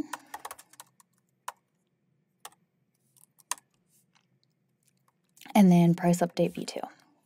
Now we're going to need both the config account and the collateral account from the depositor. So we can load in the account for config. And this, since it's a PDA, we need to define the seeds. and we'll just take the seed config account that we've already saved to our constant. And then we also need the bump, and the bump was saved to the config account, so we'll just pull that. And then lastly, we want to make sure that this config account is using the correct mint address. So we're going to add a constraint to verify that. So we're going to do has1 mint account. Okay. So now we'll define this. This is the config account.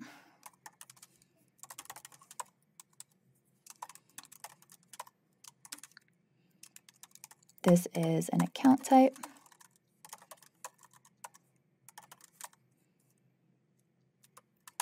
So now we'll also need the collateral account. The collateral account we're going to need to make mutable because we're going to be updating state changes. So we'll do mute. And then we'll also need the seeds because it's a PDA. And this is the same as the collateral account that we use for deposit. So it's both the seeds of the collateral account and the depositor's public key. So we'll add seed for collateral account, and then we'll do depository key as ref. Okay. And because we did the seeds, we need a bump. And the bump is saved to the collateral account. And then we're going to do 2 checks on the collateral account. We want to make sure the collateral account has both the same SOL account that's being passed through the struct and the same token account that's being passed through the struct. So let's add those 2 constraints. So has1 equal to, we'll do the SOL account, and then has1 token account. Now, because we're using this constraint, we need to make sure we're passing through both the SOL account and the token account in the struct for it to be able to reference it. So we'll finish defining the collateral account, and then we want to update our imports since we use these constants. So we're going to use crate, and there we go. And now you can see some things aren't fully loading, and that is because we need to update our mod file. So let's go back to our mod and make sure we have everything properly updated. So pub use, we want to use the redeem collateral and mint tokens file we just created.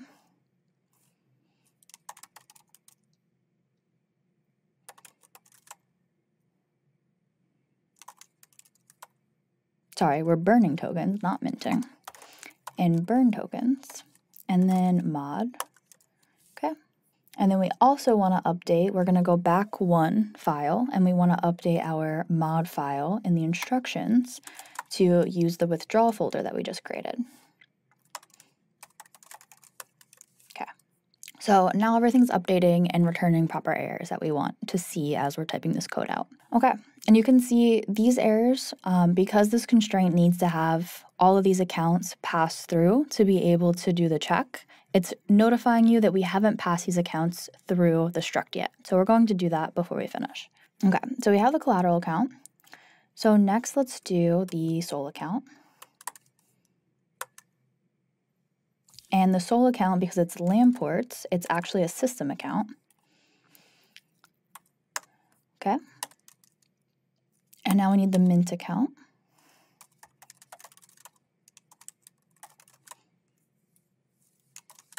And both of these accounts are mutable because the balance of the accounts are going to be changing. And the mint account is an interface account with the mint. And now we need the token account, which is also an interface account. Okay. And then lastly, we need the token program and the system program. So we'll pass those through. And the token program, we're using token 2022 here. Now we just need to update our imports. So we have the mint, and the mint is coming from token interface. We have the token account, which is also coming from token interface.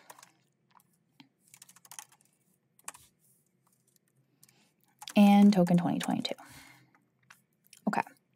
And now let's just update our imports. We accidentally imported the seed for the SOL account, which we don't need here. Okay, so this is all of the accounts we need for this struct. Now we can go on and write the instruction. So pub fn, we want to process redeem collateral and burn tokens.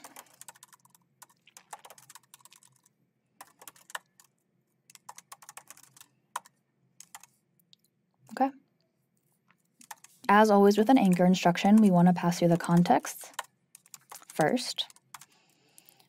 And this is the redeem collateral and burn token struct that we just defined above. Okay. Great, and now just like the previous instruction, we want to know how much collateral and we also want to know how much to burn. So we'll pass those two values through as well. So amount of collateral, which is a U64, and then amount to burn, which is also a U64. Okay.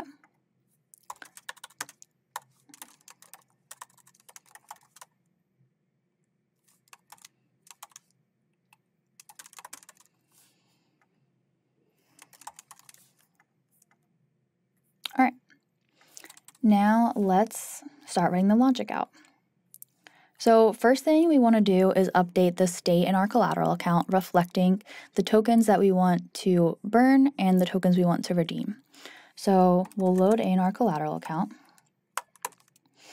and then we're going to update the collateral account land port balance.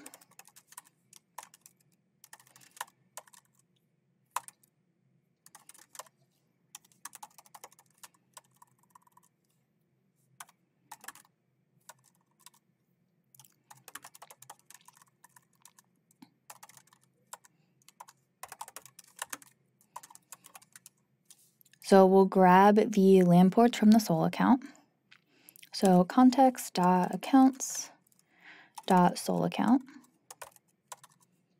And then we're going to subtract the amount of collateral that we specified. And now we just want to update the amount minted. So we'll do collateral account, amount minted, and we're just subtracting the amount to burn that was specified. Okay, now just like the last instruction, we want to be able to check the health factor. So we're just going to import the same instruction that we wrote earlier. So we'll do check health factor.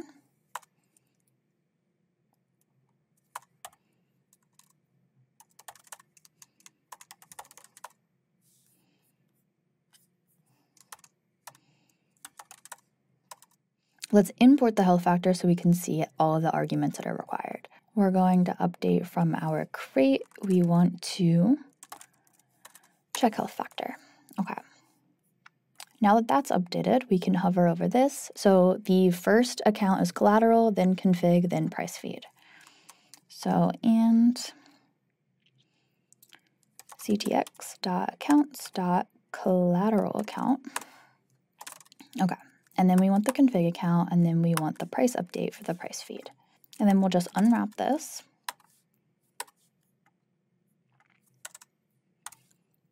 And this should be commas, not semicolons. Just fix our typos. All right, there we go. So there's our first check for the health factor. So we have two more functions that we want. We want to be able to burn tokens and then also withdraw SOL.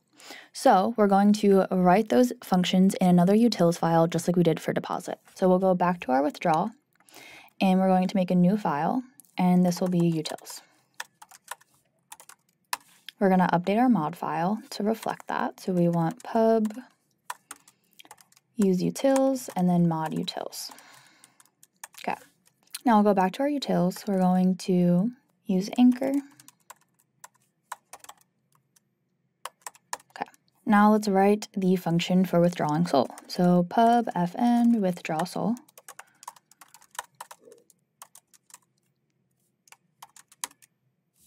We need our lifetime specifier here.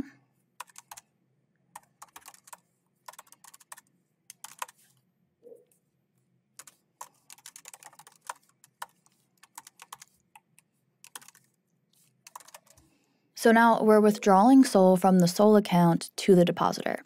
And since we're making a transfer from the SOL account, we defined the SOL account earlier as a PDA, so we're going to need the signer seeds for the SOL account to be able to process the transfer. So let's first define the signer seeds. We'll explicitly define this type. Okay. Now we're going to reference, okay, so this will be the seed for the SOL account. and then also the depositor key. Okay, and then we need the bump. So since we have the bump in our instruction, we're going to pass that through as an argument here. So we'll go back up to our function definition and add in the bump, which is a U8 type. Okay. Instead of passing through the entire depositor account here, we're just going to take the depositor key because we have that in our previous instruction. So let's do a depositor key, which is a public key. And this we can just update to the depositor key as ref. There we go. And now we need to update our imports. So we want, okay, this was a weird import. We're going to just delete that. And now we want to use the crate for the seed sol account. Okay, now that we have our signer seeds, we can actually write our transfer function. So we're going to import the transfer, and that is coming from import transfer. And because we're transferring sol, it's coming from the system program. So we'll do system program transfer. There we go. And you can see the arguments that this takes in. So first we need the CPI context. Let's define that. And since we're signing with a PDA, we need new with signer.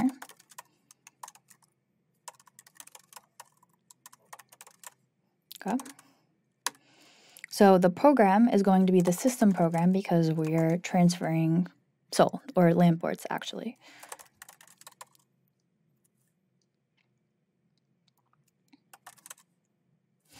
So the system program we've passed through as an account for the withdrawal instruction, so we're just going to pass that through this function. So it's a system program, there we go. And then we'll just convert this to account info. Okay. Now we can define our transfer. We'll import this struct from the system program. So we'll add in transfer. Okay. And now we just need to define from and to. So from, we can pass through this account. So this is going to be from the system account. And this is going to account info.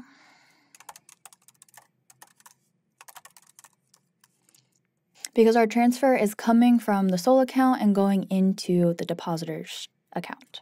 So from, we'll do from to account info. And then to, we'll do the same.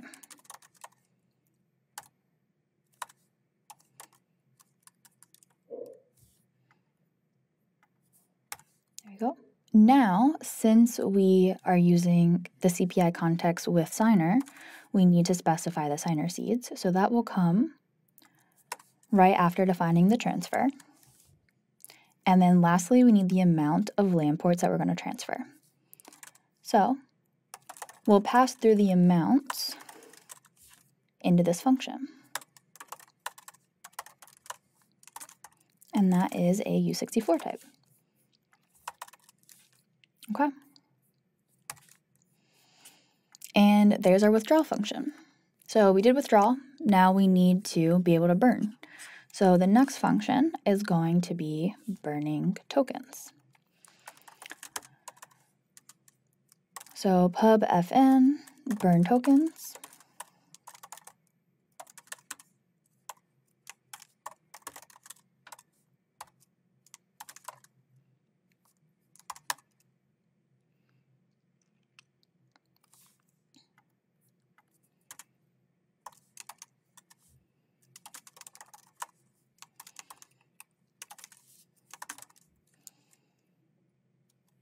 Okay, so here we can just use burn.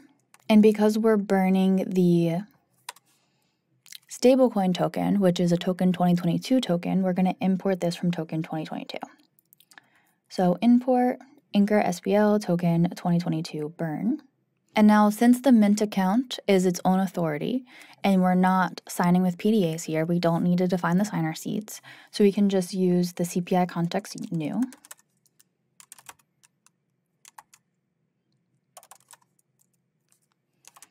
And first we need the program, and since this is for the mint account, we're going to use the token program. So let's pull the token program from the instruction since we're passing that through our context for the redeem collateral and burn tokens instruction. So we'll add that to be passed through here, token program. And this is a program of token 2022. Now we need to update our import to include this. Okay, so now we'll just do token program to account info. Okay, and next we just need burn. So let's update our import to include burn.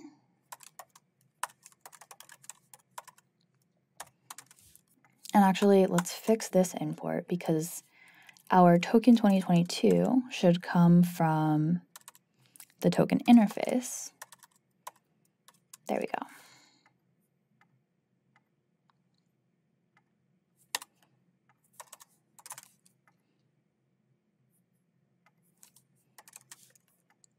Okay, so for our burn, we just have the mint, the from, and the authority. So our mint is going to be the mint account that's being passed through. We already passed this through our struct for our context, so we can just pull that in. So we'll do mint account, and this is an interface account. And we'll do info, and then token account. Okay. And we want to make sure we're using the token account. So this did an import from token, and we don't want that. We want the import to come from token interface. So we'll update this to token account. There we go.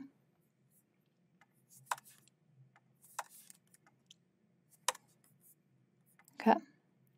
So the first field is mint, and we'll do our mint account to account info.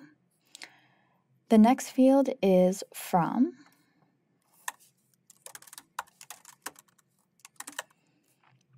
And this is coming from the token account. So we're going to add in the token account to be passed through here. And this is an interface account for token account.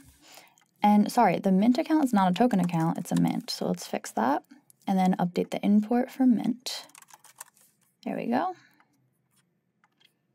Okay, so from, and this is the token account to account info. And then lastly is the authority.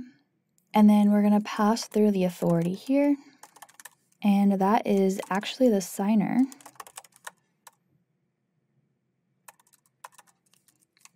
of the instruction.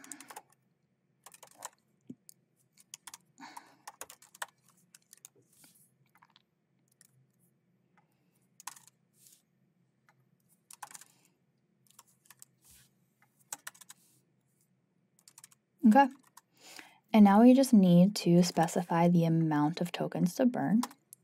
So we can just write amount, and we'll pass through the amount into the function. Okay, so that's everything we need for burn tokens. Now we can take these two functions, pull them into our redeem collateral and burn tokens instruction, and we're good to go. So we check the health factor. So next we want to burn tokens.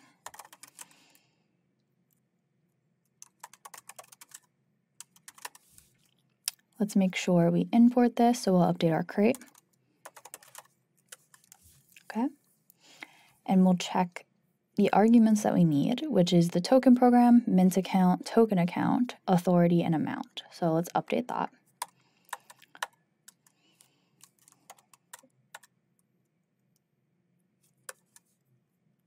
Let's make sure Copilot did this correctly.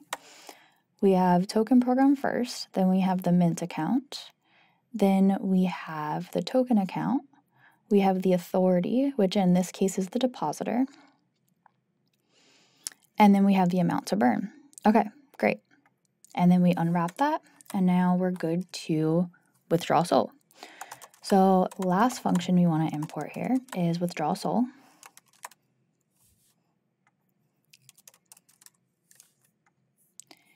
we'll update our imports. Withdraw sol. And now let's see. We're going to pass through the bump, the depositor key, the system program from to an amount. So first we're going to get the bump, and the bump was saved into the collateral account. So we'll do context.accounts.collateral account dot, and we want the bump for the sol account. So bump sol account. There we go. Okay. Up next, we have bump, we have the depositor key is next. So we're going to do context.accounts.depositor.key. Okay? And then we have the system program. So we'll do accounts.systemprogram. And then we have the from account. So the from account is the sol account. And then we have the to account, which is going to the depositor. So we're going to do accounts depositor, and we want to account info. Okay. And then lastly is the amount, which is the amount of collateral. And then we'll just unwrap this. Okay. And there's our function. So now we're going to take this function that we just wrote, pull it into our librs, and define the instruction that we want for our program. So we'll go back to the librs, and now we have pub fn, redeem collateral and burn tokens. We're passing through the context for redeem collateral. We're passing through the amount of collateral and the amount to burn. And then we're pulling in the process redeem collateral and burn tokens function that we just wrote in this file here. Okay. And then we're just going to clean up a few things. And looks like we're good to go for that. So before we do anything else, let's just make sure everything builds. So we're going to run anchor build here and make sure we have all of our instructions written correctly and everything compiles. Okay, so you can see all of our code compiled and everything built for our program. So now that our code compiled, we're just going to go over everything we have so far as instructions in our program. We have initializing and updating our config, and then depositing collateral, minting tokens, redeeming collateral, and burning tokens. So this is pretty much the main logic needed for an algorithmic stablecoin. There's one step that we're missing, and that is the ability to liquidate accounts. So if a collateral account becomes unhealthy, meaning the health factor falls below 1, there needs to be an ability for a liquidator to come in and liquidate the accounts. So we're going to write the logic for liquidations. We'll add a file in our withdraw folder for liquidate. And then update the mod file.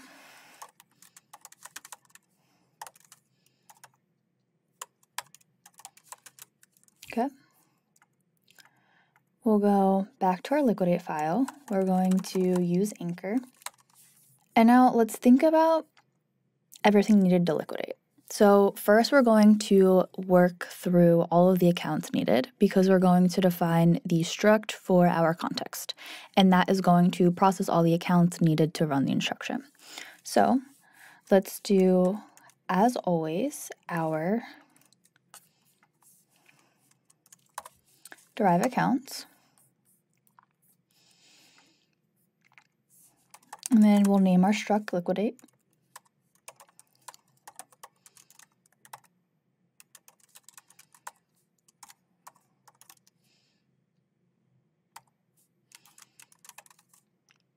Okay, so the first account we're going to pass through, this struct, is going to be the signer of the instruction, and in this case, it's going to be the liquidator.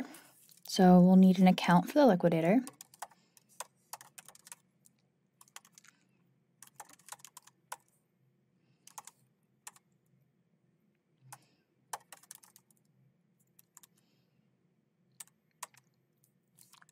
And that is the signer.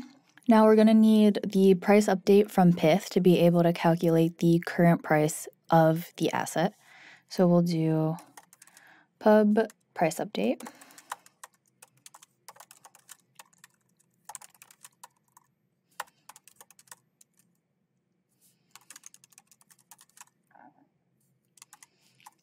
and that will be the price update v2 from Pyth. So let's update our imports. That's coming from the Pyth Solana receiver SDK.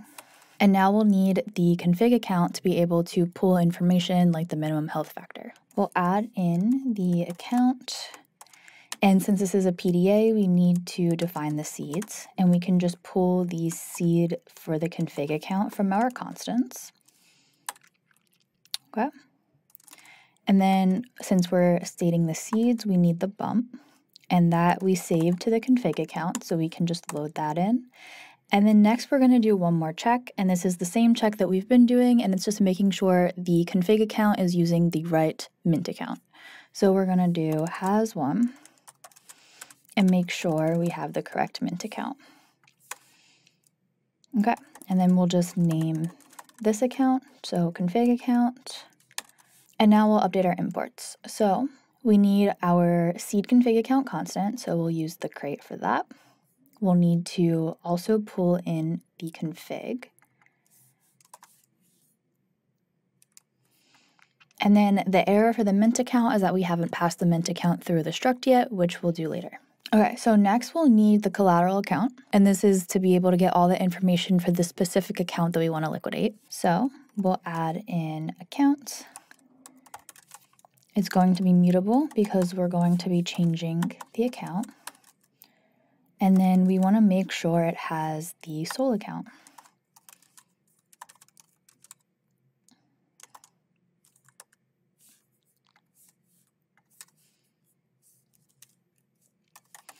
And this is our collateral account, and we'll have to import collateral.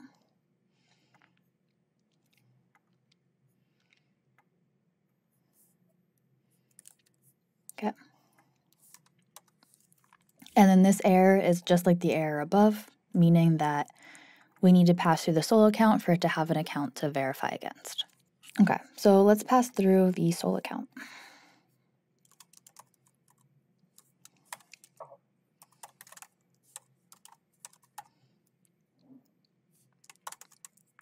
And since the Sol account is holding LAN ports, it's just a system account.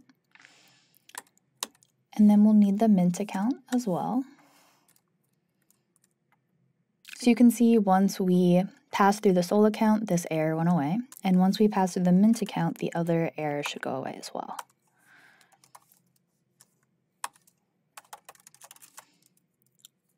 And the mint account is an interface account with mint, and we just have to import mint. And mint is coming from the token interface. Okay, now we need the token account from the liquidator. So we'll pass that through. This will be mutable, and it is an associated token. And the mint is going to be the same as the mint account. The authority is the liquidator, and then we need the token program. And that will pass through after this. Okay, so token account.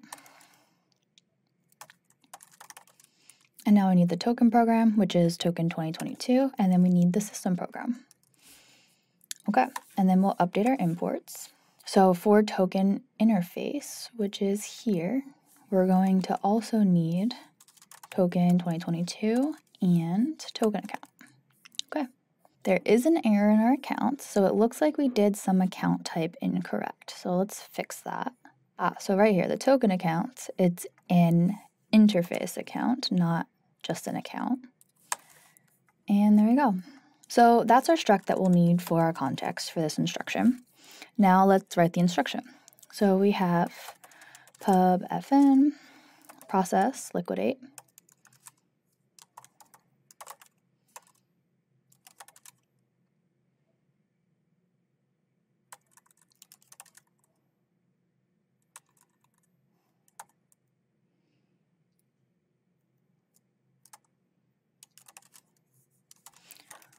We'll pass through our context.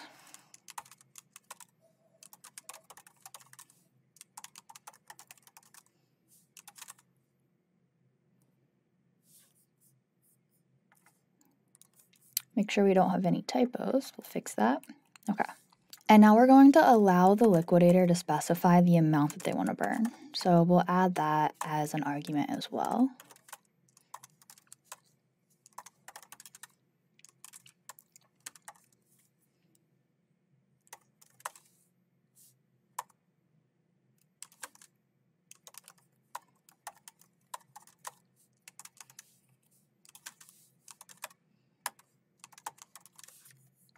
Now, before we allow the liquidation to process, we're going to want to make sure that the account is unhealthy and able to be liquidated. So the first thing we want to do is check the health factor. So we're going to check the health factor just like we did in the other instructions. So let health factor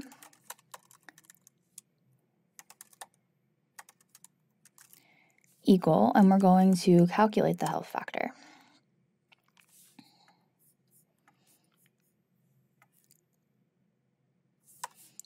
And we want to import the health factor calculation function from our crate, which automatically happened.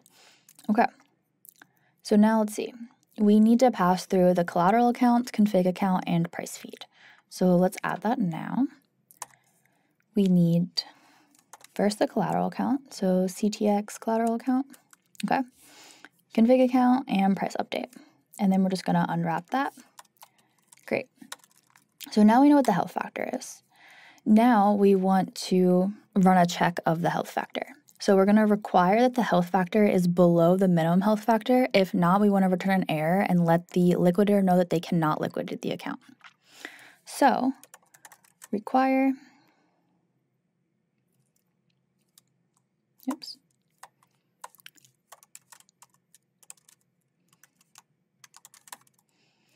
And we want health factor to be less than, and we're going to load in the minimum health factor from the config accounts. Okay.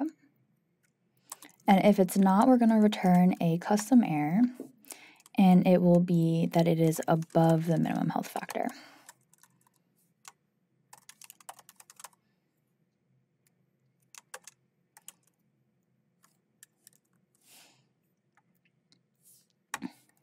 And then we're going to update our custom error. So first, let's import the custom error enum. We're going to go to our error file and include the above minimum health factor error.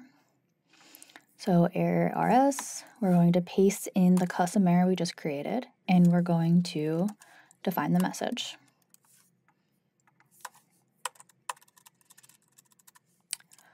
We'll say cannot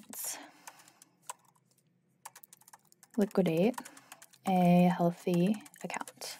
There you go. And we'll fix our typo. There you go.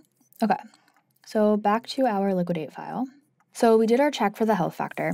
If the account's healthy, it's going to return an error. If not, we're going to go ahead and process the liquidation. So we're passing through the amount that we want to burn in its USD value. So now we need to be able to get LAM ports from USD to be able to use the LAM ports to calculate how much we want to liquidate.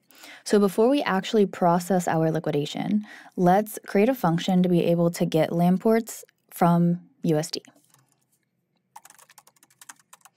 So we have our LAM ports, which is what we need, and we want to write a function to get LAM ports from USD. So let's define that in our utils. We'll go back to our utils file where we were checking the health factor. And here we have getting a USD value. So we're going to do something kind of similar. We'll do get LAM ports from USD. And this is going to take in the amount in USD. So kind of the opposite of what we were doing above. And that is a U64. And then we need the price feed.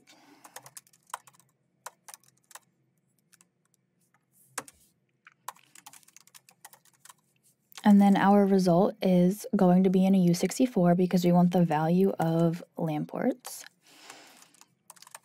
Okay, first we need the price. So we can actually take the same logic from above. We're getting the feed ID and then we're calculating the price all from Pith. So we can pull that in. Okay. And now we'll do the same check. We want to make sure that the price is above 0. And now we're going to get the price in USD. And it looks like Copilot may have figured this out. So let's accept their suggestions and take a look. So we have the price in USD. We're taking the price from the price struct, casting as a U128, and then multiplying by the price feed decimal adjustment. Okay, now that we have that, we want to get the amount in Landports. So we're taking the amount in USD, casting as a 128 for precision. We're going to multiply by Landports per SOL, and then divide by the price in USD. Okay. And then we return the amount in Landports. Great. So that's everything we need there. And now we'll go back to our liquidate function. We'll make sure that we're importing the get Landports from USD. Okay. And now we're going to check what we need to pass through. So this function takes 2 arguments, and it's the amount in USD and the price feed. So the amount in USD is the amount to burn. And then the price feed, we can just pull from the price update account. There we go. And now that we have the Landports, we want to calculate what the liquidation bonus is that's going to be sent to the liquidator. So let liquidation bonus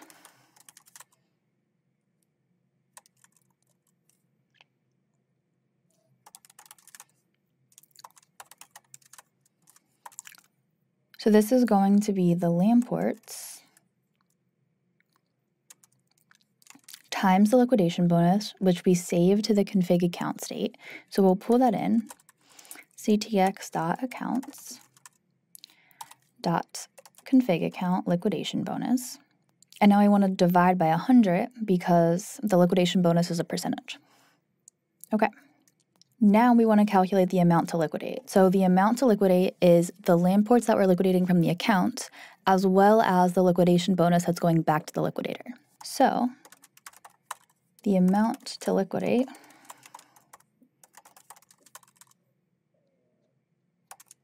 is equal to Landports plus the liquidation bonus.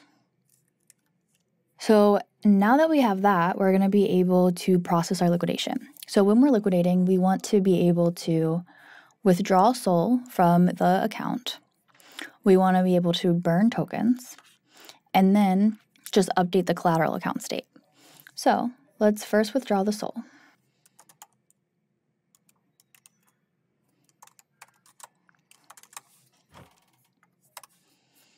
And then we'll update the import for withdrawal SOL. Okay.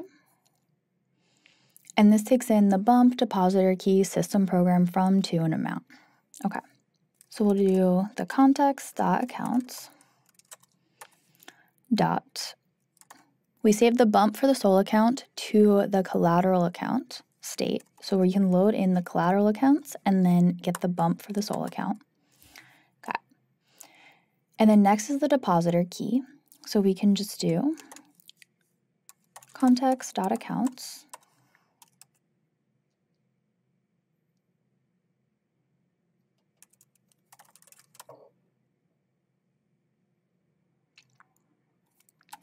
dot, and we saved the depositor to the collateral account. So we'll load in the collateral account again and then grab the depositor key that we saved. Okay. And then up next is the system program. So we can just pull that from the accounts. ctx.account system program. And then next is from. So from, it's coming from the SOL account. So we'll load in the SOL account. And then to, it's going to the liquidator. So we can just do ctx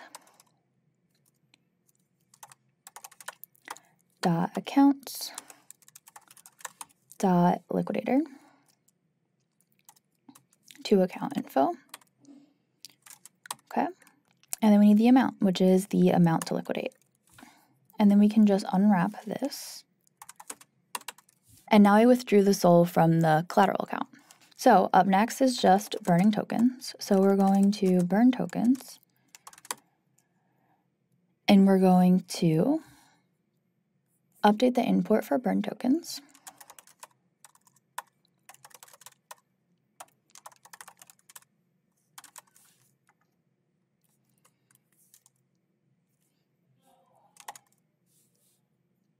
So the first thing we're going to pass through is the token program.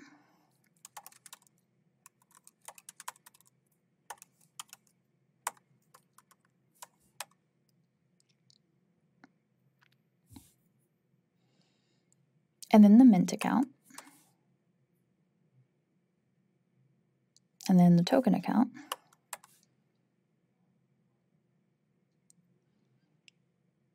And the authority is going to be the liquidator in this case. And then the amount is just the amount to burn. Okay? So now that the account has been liquidated, we're going to update the collateral account state to reflect these changes. So we can load in the collateral account, take a mutable reference, and then we're just going to update both the land port balance and the amount minted in the collateral account state. So collateral account dot land port balance is, let's change this a bit. It's just going to be the account dot sol account dot land ports, and we're taking the land ports directly because the liquidation already occurred. So we're taking the current amount of land ports in the sol account. Okay, and then next is the amount minted, and we're just going to subtract by the amount to burn. Okay, you can add an additional check for the health factor after the liquidation occurred just to log the new health factor to verify that it's healthy. It's not needed for the liquidation to process, but we're just going to do it to be able to have that log. So we'll do calculate health factor, and it's going to be the collateral account, so ctx.accounts.collateral account, and then the config account,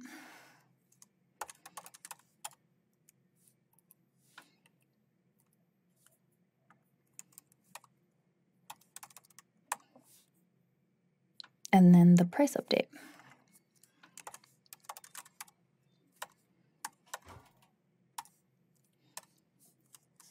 Okay.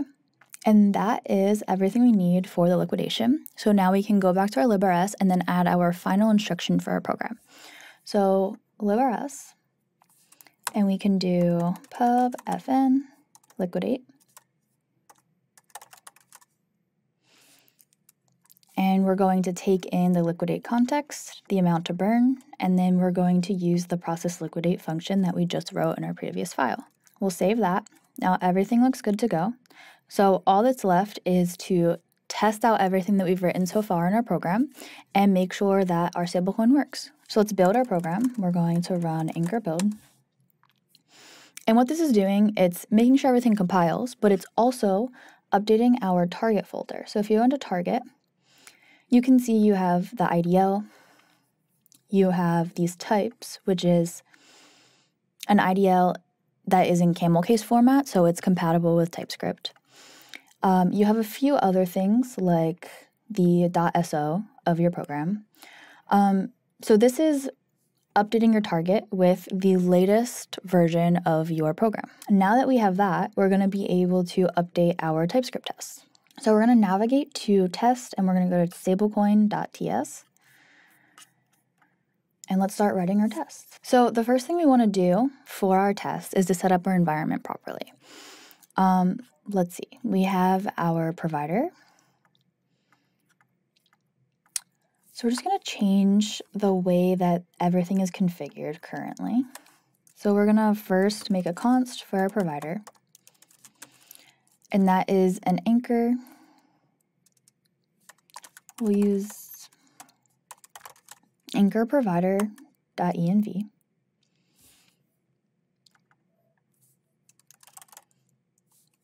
There you go. And then we want the connection, so const connection.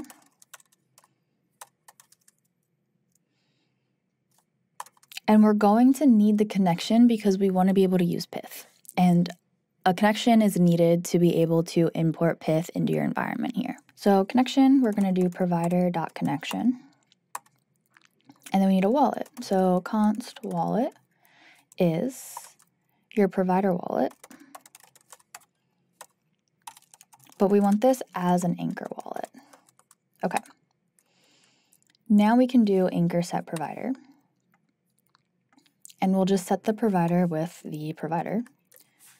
So we have our program, and then it's the Anchor workspace for the stablecoin. And this is as the program of type stablecoin. And this is the type file that has been generated for the Anchor IDL. So to be able to use the Pyth Solana receiver in our TypeScript files, we're going to have to update some of our npm packages. So first, we're going to npm install.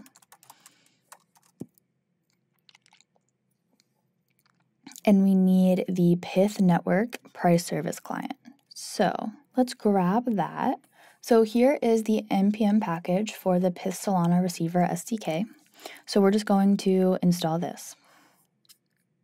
And we'll go back to our VS Code and we'll run npm install. Okay, so from this npm package, we can generate a new Pyth Solana receiver. And we're going to do that with const Pyth Solana receiver. And this will be a new Pyth Solana receiver. Okay, and we want to import this from the package we just installed. So add import from Pyth network. Okay.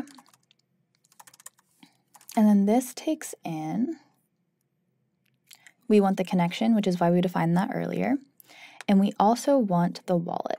The rest of these fields are optional, so we're not going to add those.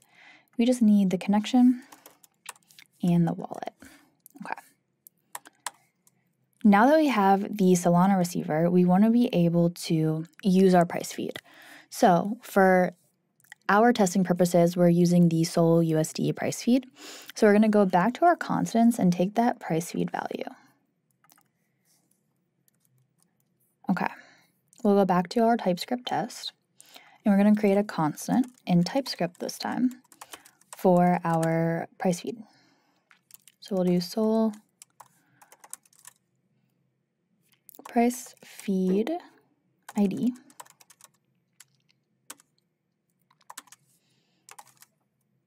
And we'll paste in the price feed that we just copied from the other file. Okay, now that we have that, we're going to be able to get the Sol USD price feed account. So we can just do const Sol USD price feed account. And we'll take the Pyth Solana receiver that we just created.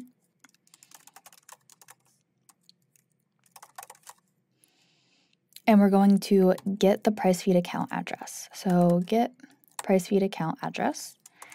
And we'll take in first the shard ID, which is just 0.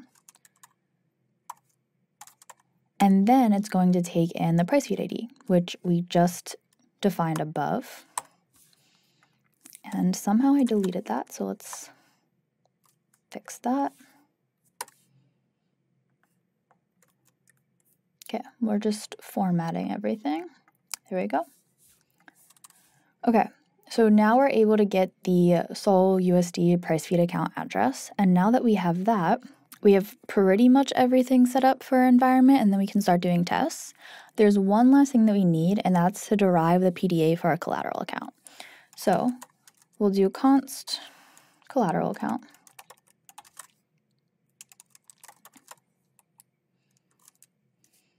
And this is, we're going to use anchor dot web3 dot public key and then find program address sync. And this is going to find the address from the PDA.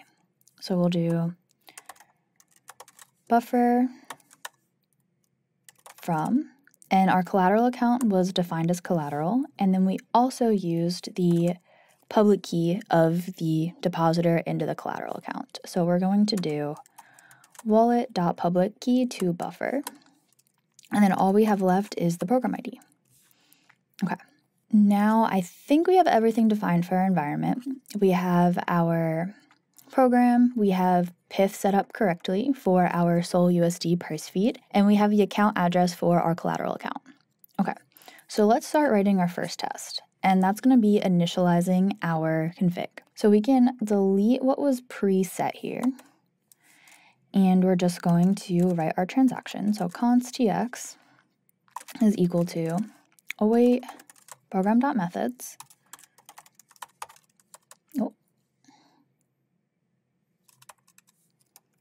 And we want to initialize config. Okay. So this takes in no arguments. We'll leave that blank. And then we'll just need to pass through the accounts, which we don't need to explicitly state any here. And then we'll add in the RPC. And we're going to do skip preflight true. And we're also going to do commitment confirmed. All right, so that is our first test. We're just initializing the config. The next test, we're going to want to deposit collateral and then mint our stablecoin. So let's write out that test. We're going to deposit collateral and mint USDC. And this will also be an async function. Okay.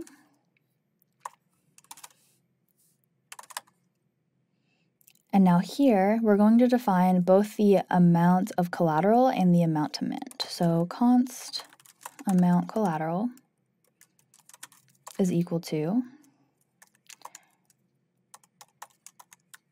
and then the amount to mint.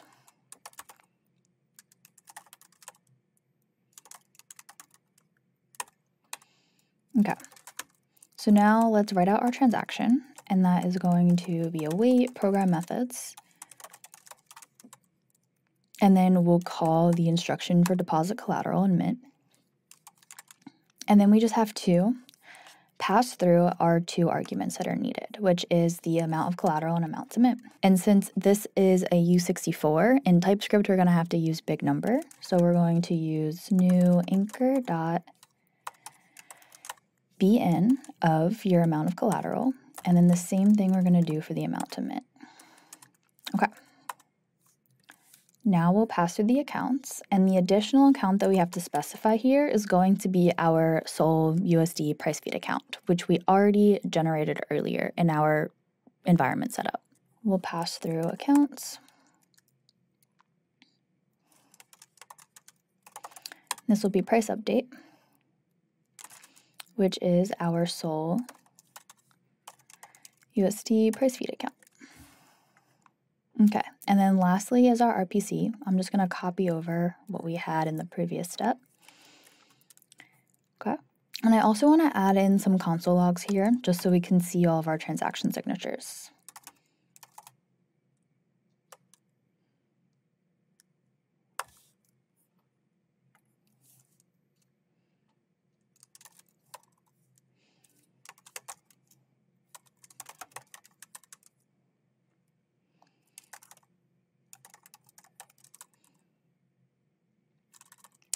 We'll just do your transaction signature. Okay, because then we can just copy this over into all of the instructions. Okay, so next test is being able to redeem collateral and burn USDC. So we'll do redeem collateral and burn USDC. Okay. So here we're going to specify the amount to burn and the amount of collateral. So in this test, we're just going to do half the amount. So we still keep something in the account. Okay.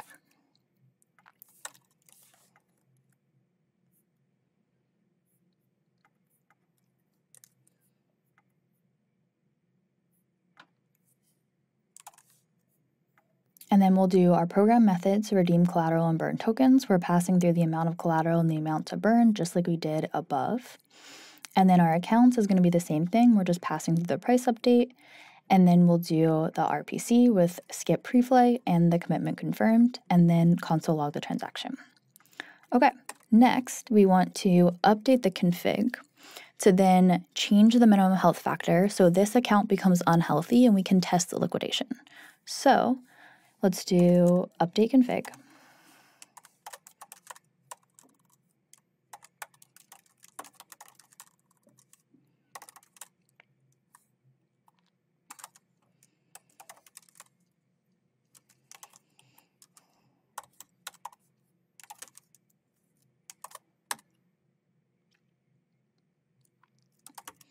And we'll just define the transaction to update the config. So await program methods.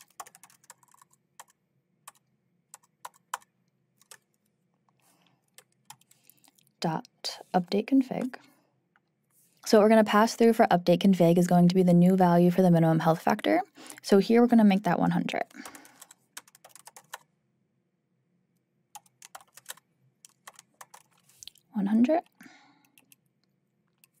Okay. And then the accounts, we don't need to define any accounts here. And then we'll need to set the RPC. Okay. And then lastly, we're just going to console log.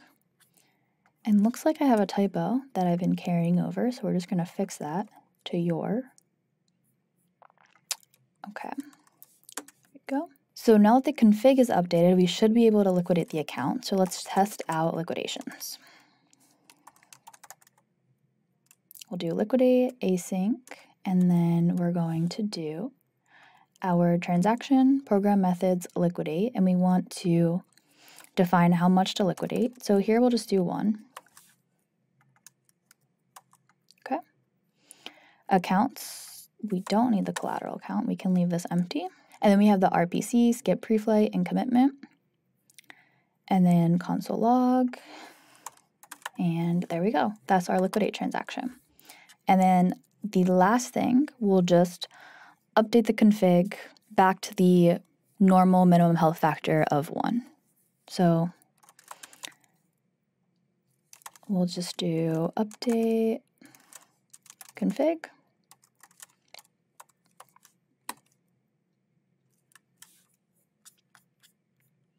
And this is going to be exactly the same as we did earlier, and we'll just change this to 1. So this should be everything we need for our test. There's a little bit more environment setup that we need. 1 second while we do that. So a few more things we need to update. Outside of our TypeScript file, after we wrote these tests, we also need to update our anchor toml. And that's because this TypeScript file is running the test with your test validator. And we need to make sure that we have the Pyth account cloned to your test validator. So we're going to make a few updates here. So we'll go to anchor toml, and then under scripts, we're going to define our setup for tests. So tests, we're just going to have a wait for the startup and shutdown. So we'll set that. Startup, wait. We'll just set that to 5,000, and then shutdown wait. We'll set to 2,000. Okay, and then we just need to define that this isn't upgradable.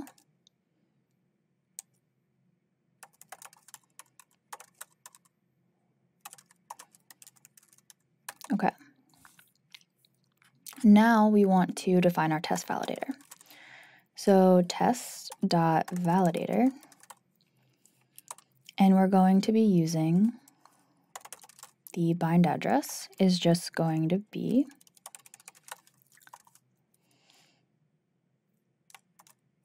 .0.0.0.0, and then we'll need the URL.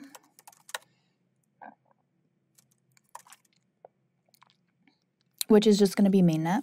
So we'll paste the mainnet URL for Solana. Okay. And then the ledger is going to be from your test ledger. So we'll do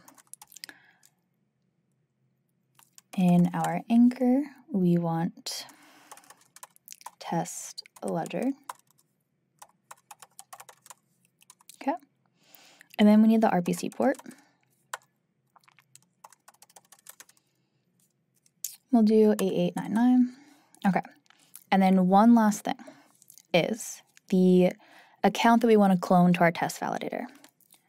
So we'll do test.validator.clone. And we'll state the address of Pyth. So let's get that. We can get that from Solana FM. So if you go to Solana FM and you type in Pyth receiver, you have here the program for the Solana Pyth receiver, and we want to take the address of it. So right here, we're going to copy that, and that is the address that we want to clone into our test validator. Okay.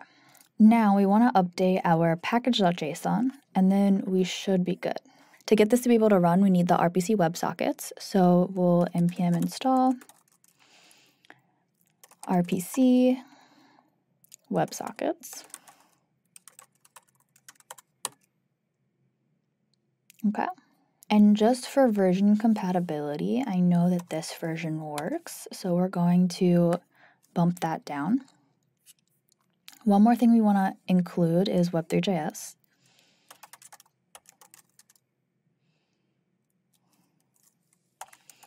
So it should be at Solana dash Web3.js.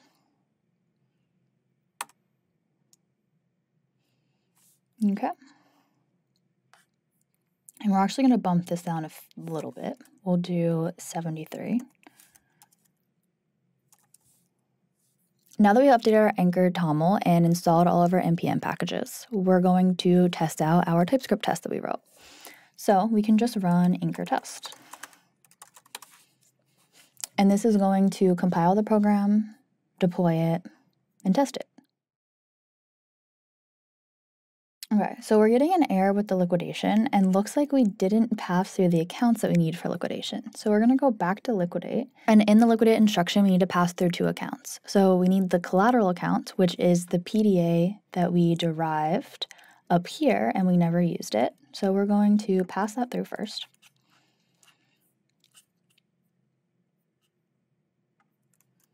And we also need the price update to be able to calculate the current price.